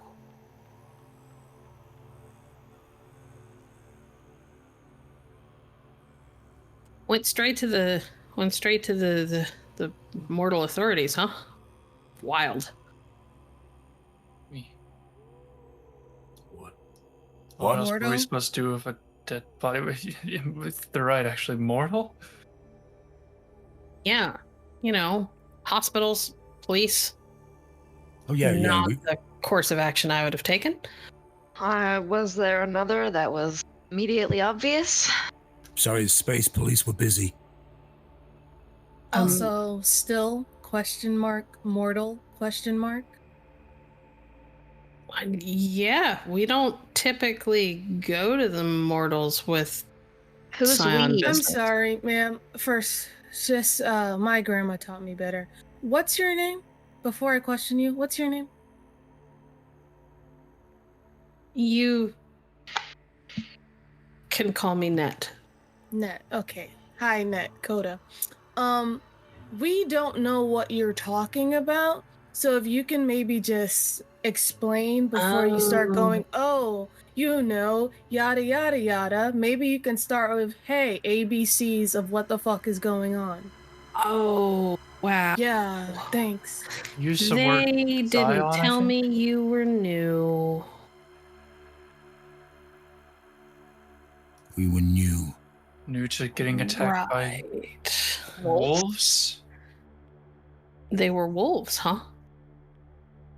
That winked and spoke to us, yes. Well, nobody survived getting up close and personal, so that's news to me. It looks like a wolf and bites like a wolf. And speaks like a wolf. Again, as far as I know, nobody has faced off with them and lived. Y'all are the first. Quick Probably question. because there was a group of you. Kind of. I'm terribly sorry for this distraction. I think I'm still in shock. But quick question, Mr. Kris. Was the house you were in made of straw or sticks, and that's how it got in? I think it was probably sticks. All right. If it was brick, there's no way. I know that story. I'd hope so.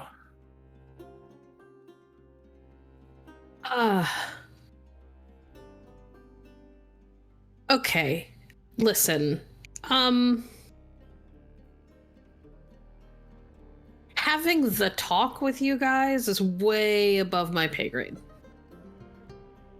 So I'm gonna get you guys somewhere safe, where the wolves can't find you again. And then somebody else will come and talk to you, and will walk you through some things. Sounds good. Ooh, your sound went all weird. Sure. Sorry. Why not? I have a class to teach tomorrow where everyone's supposed to be taking a quiz on Act 1 of Hamlet, but sure. You won't be going to that class tomorrow. Great. Wonderful. If I were you guys, I would call your respective works and tell them that you're going to be out for a while. How long of a while? That I have no idea. Oh, I can tell you that the safe house really is only meant to be an option for a day, maybe 2, 48 hours at the most. But hopefully that'll be enough time for people to show up and tell you what you need to know and send you to your next location.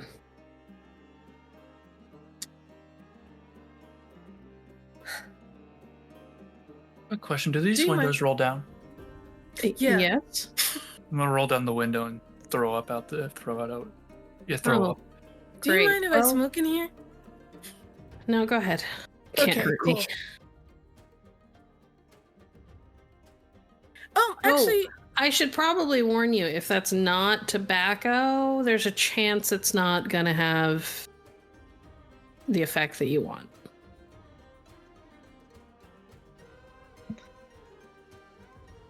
what?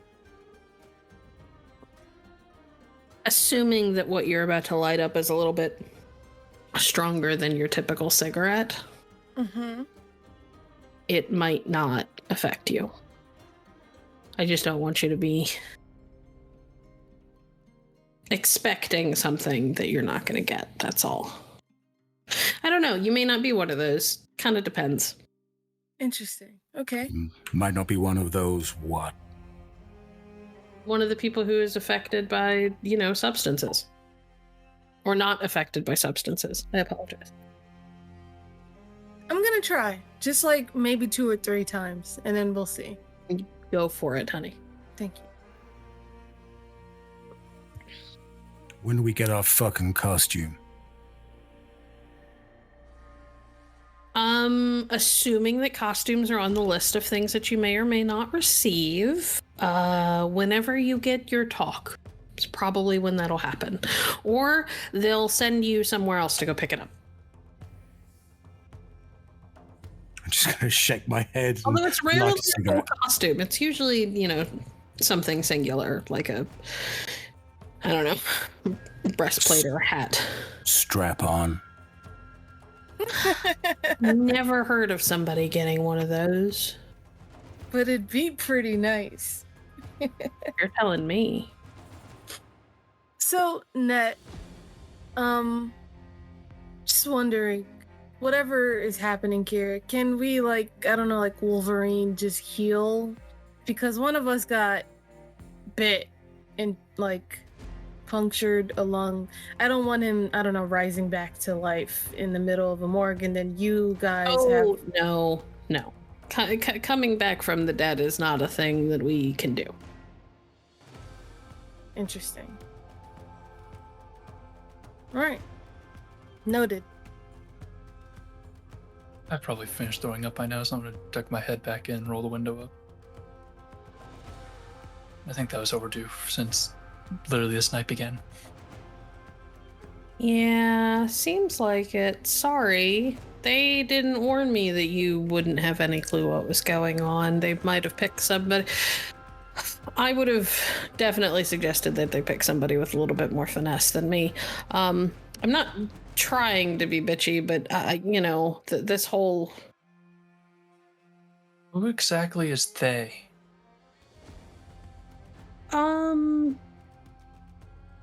Not sure that I am qualified to answer that. I don't know who your specific theys are.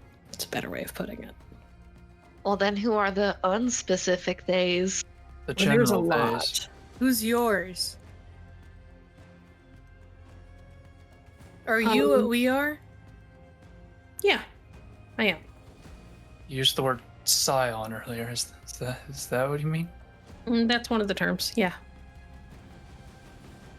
I don't know what that means.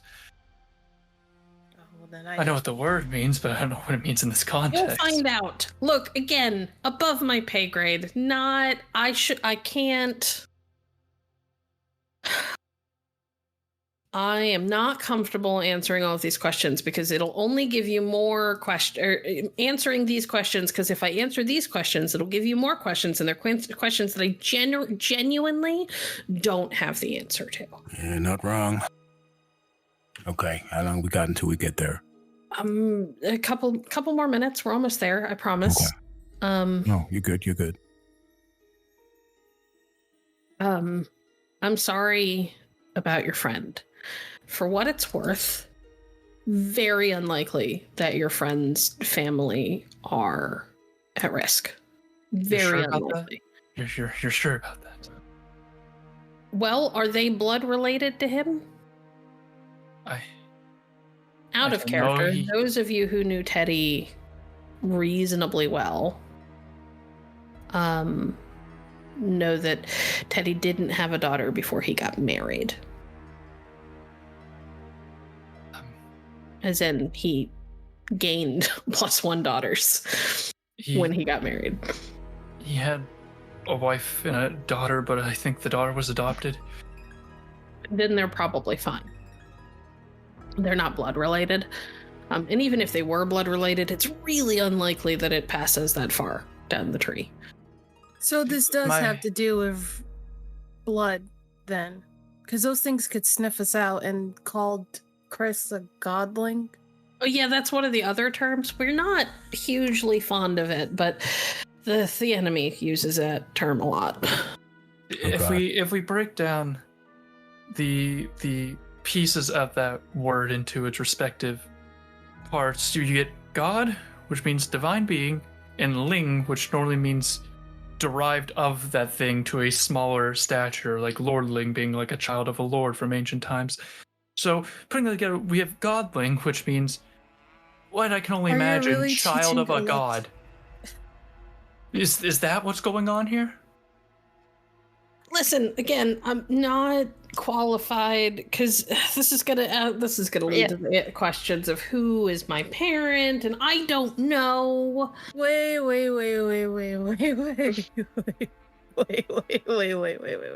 Really shouldn't have picked me. I hate this job. Look, I'm just here to drive and get you to point B because I'm the best driver in my band. Okay. I have one question, and then I think I'm going to just lay my head down and keep smoking. You said parents.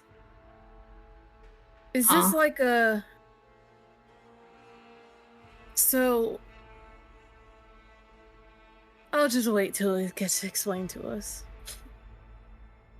Yeah, that's probably for the best, because as it is, I'm probably going to get chewed out for you guys knowing as much as you know. But they should have warned me. At which point, I'd have brought somebody who was better at talking to people, and I would have just been the one to drive the fucking car. Noted. Owes me so big. She's like... very clearly annoyed and stressed out and frustrated.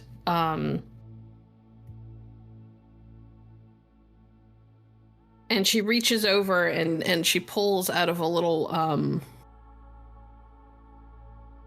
what are they called? Little additional holders that people like mount to their like dashboards to hold like extra drinks and whatever.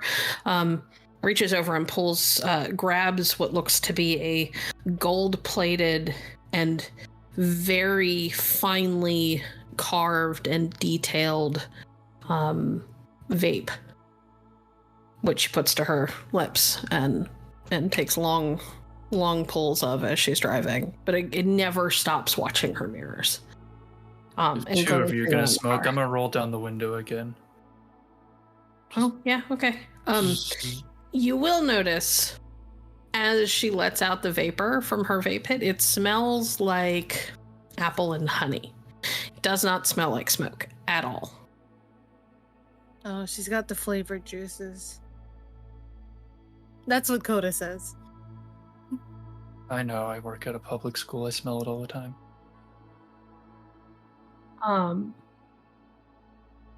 Eventually, however, you guys pull up outside of a very plain, nondescript suburban house on the outskirts of Baltimore. It is one of those houses that has like the garage that's kind of built into the bottom level of the house, so the house kind of extends up and over top of it. She doesn't hit a button or anything, but the garage door opens. She pulls into into like a small one-car garage, and the garage door closes behind you. Okay, here we are. Feel free to use the facilities. There's extra clothes. I can't promise that they'll fit super great, but there are extra clothes and places to sleep. When are we going to speak to someone? Listen, again, they're above my pay grade. They'll show up when they feel ready, but typically they do it pretty quickly. Okay. So I would expect somebody in the next day, maybe 2 at a stretch, which is why it's 24 to 48 hours usually on places like this, and then we'll have to move you. I got one question you could probably answer, and we had to give the police where our home locations, and we ain't going to be there, so... Yeah, we'll take care of that. Okay. We have people for that. He's going to be super thrilled that that's on his to-do list, but it'll be a great way to get back at him for sending me to be the one to talk to the newbies. No offense. None taken. I don't think I can take any right now. All right. I'll show you guys inside. I'm gonna stay with you tonight in case the shit hits the fan so we can get away. If anything goes wrong, you need to get to the car. I'm driving. If I, for whatever reason, am dead, there are extra keys in the glove compartment. Yeah? Cool? Understood. Noted. What if they take the extra keys? They won't be able to. She'll just sort of pat the dashboard of the car. Okay. Maybe you'll make sure of that. I'm past the point of questioning things. Great. Let's go outside, get you guys some showers and some food and some sleep. And I know you just threw up, but you do need to eat because you are in shock. Come on, let's go. And she will show you guys inside. The house is not as plain as you would expect it to be. It is extensively decorated, but it looks like somebody with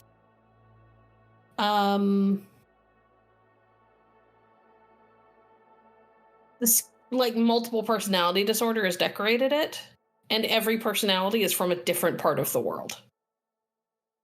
You see imagery from all over the place. China, Japan, various parts of the Middle East, Greece, Ireland. Kris sees imagery that would have fit right in his family home. Perfect. I'll gravitate towards that one, I think. Everybody is able to get food and take showers and get rooms. You were told in no uncertain terms should you leave unless you know that it is a moment where you were absolutely supposed to leave, at which point it will be very, very clear. Doesn't really expand on that. She'll just say, look, you'll know it in your gut if you're supposed to go. And they'll make sure that you're safe when you do.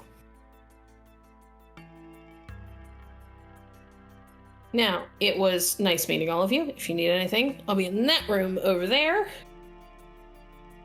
And I'm going to bed. Good night.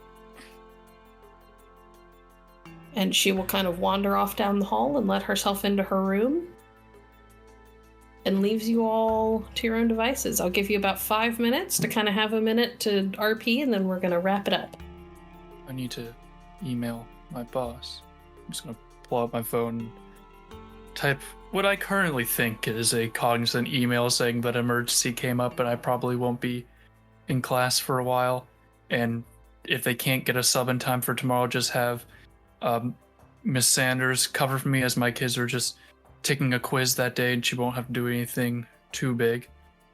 And that's about all I can think to write, so I'll send that out and then probably try to keep myself from having a breakdown for as long as possible until hopefully I fall asleep first.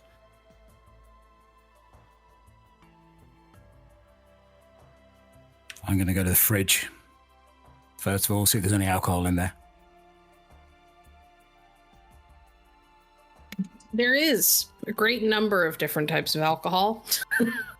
Pretty much, if you can imagine it, they've probably got it either in the fridge or in the little bar off to the side. Ah, I see a bar. Brilliant. I'll go and get some whiskey from the bar after I've been drinking whiskey all evening. It would be stupid of me to stop mixing alcohol now. That's probably a good thought. Anything else? No, I'm just going to sit down in the lounge, basically, and drink whiskey, and then probably just go and find a bed and in that Norse room and fall face first on it. All right. Sarah and Coda. Sarah will probably look around at all of the different decorations and just say to herself, so that's who they are. And she'll follow Oliver's example and write an email to her boss as well, saying that she won't be able to come to work. And then nothing else, and just send it. All right. You all, Coda, anything? Roughly the same thing. Coda Emailing her teachers. I have a thing. I don't know when I'm gonna be back. Emailing all of her professors, sending a text message that's a little bit, not incredibly detailed, but more like less, hey, I'm not gonna be here, but more like, hey, something really bad came up and I gotta, to the people at the shelter that she's been working at, and be like, yeah, I'm okay whatsoever. And then she's gonna text her therapist and be like, hey, at some point we're gonna need to talk, but I'm gonna miss an appointment or two. I'm okay though, don't worry. And then she's gonna probably sit in a chair near the door with her bat and then eventually doze off. Okay. Well, with that in mind, we're going to call this the end of the first episode of Cyan Apotheosis. I hope that you guys enjoyed yourselves. I hope everybody at home enjoyed listening to the beginning of our story.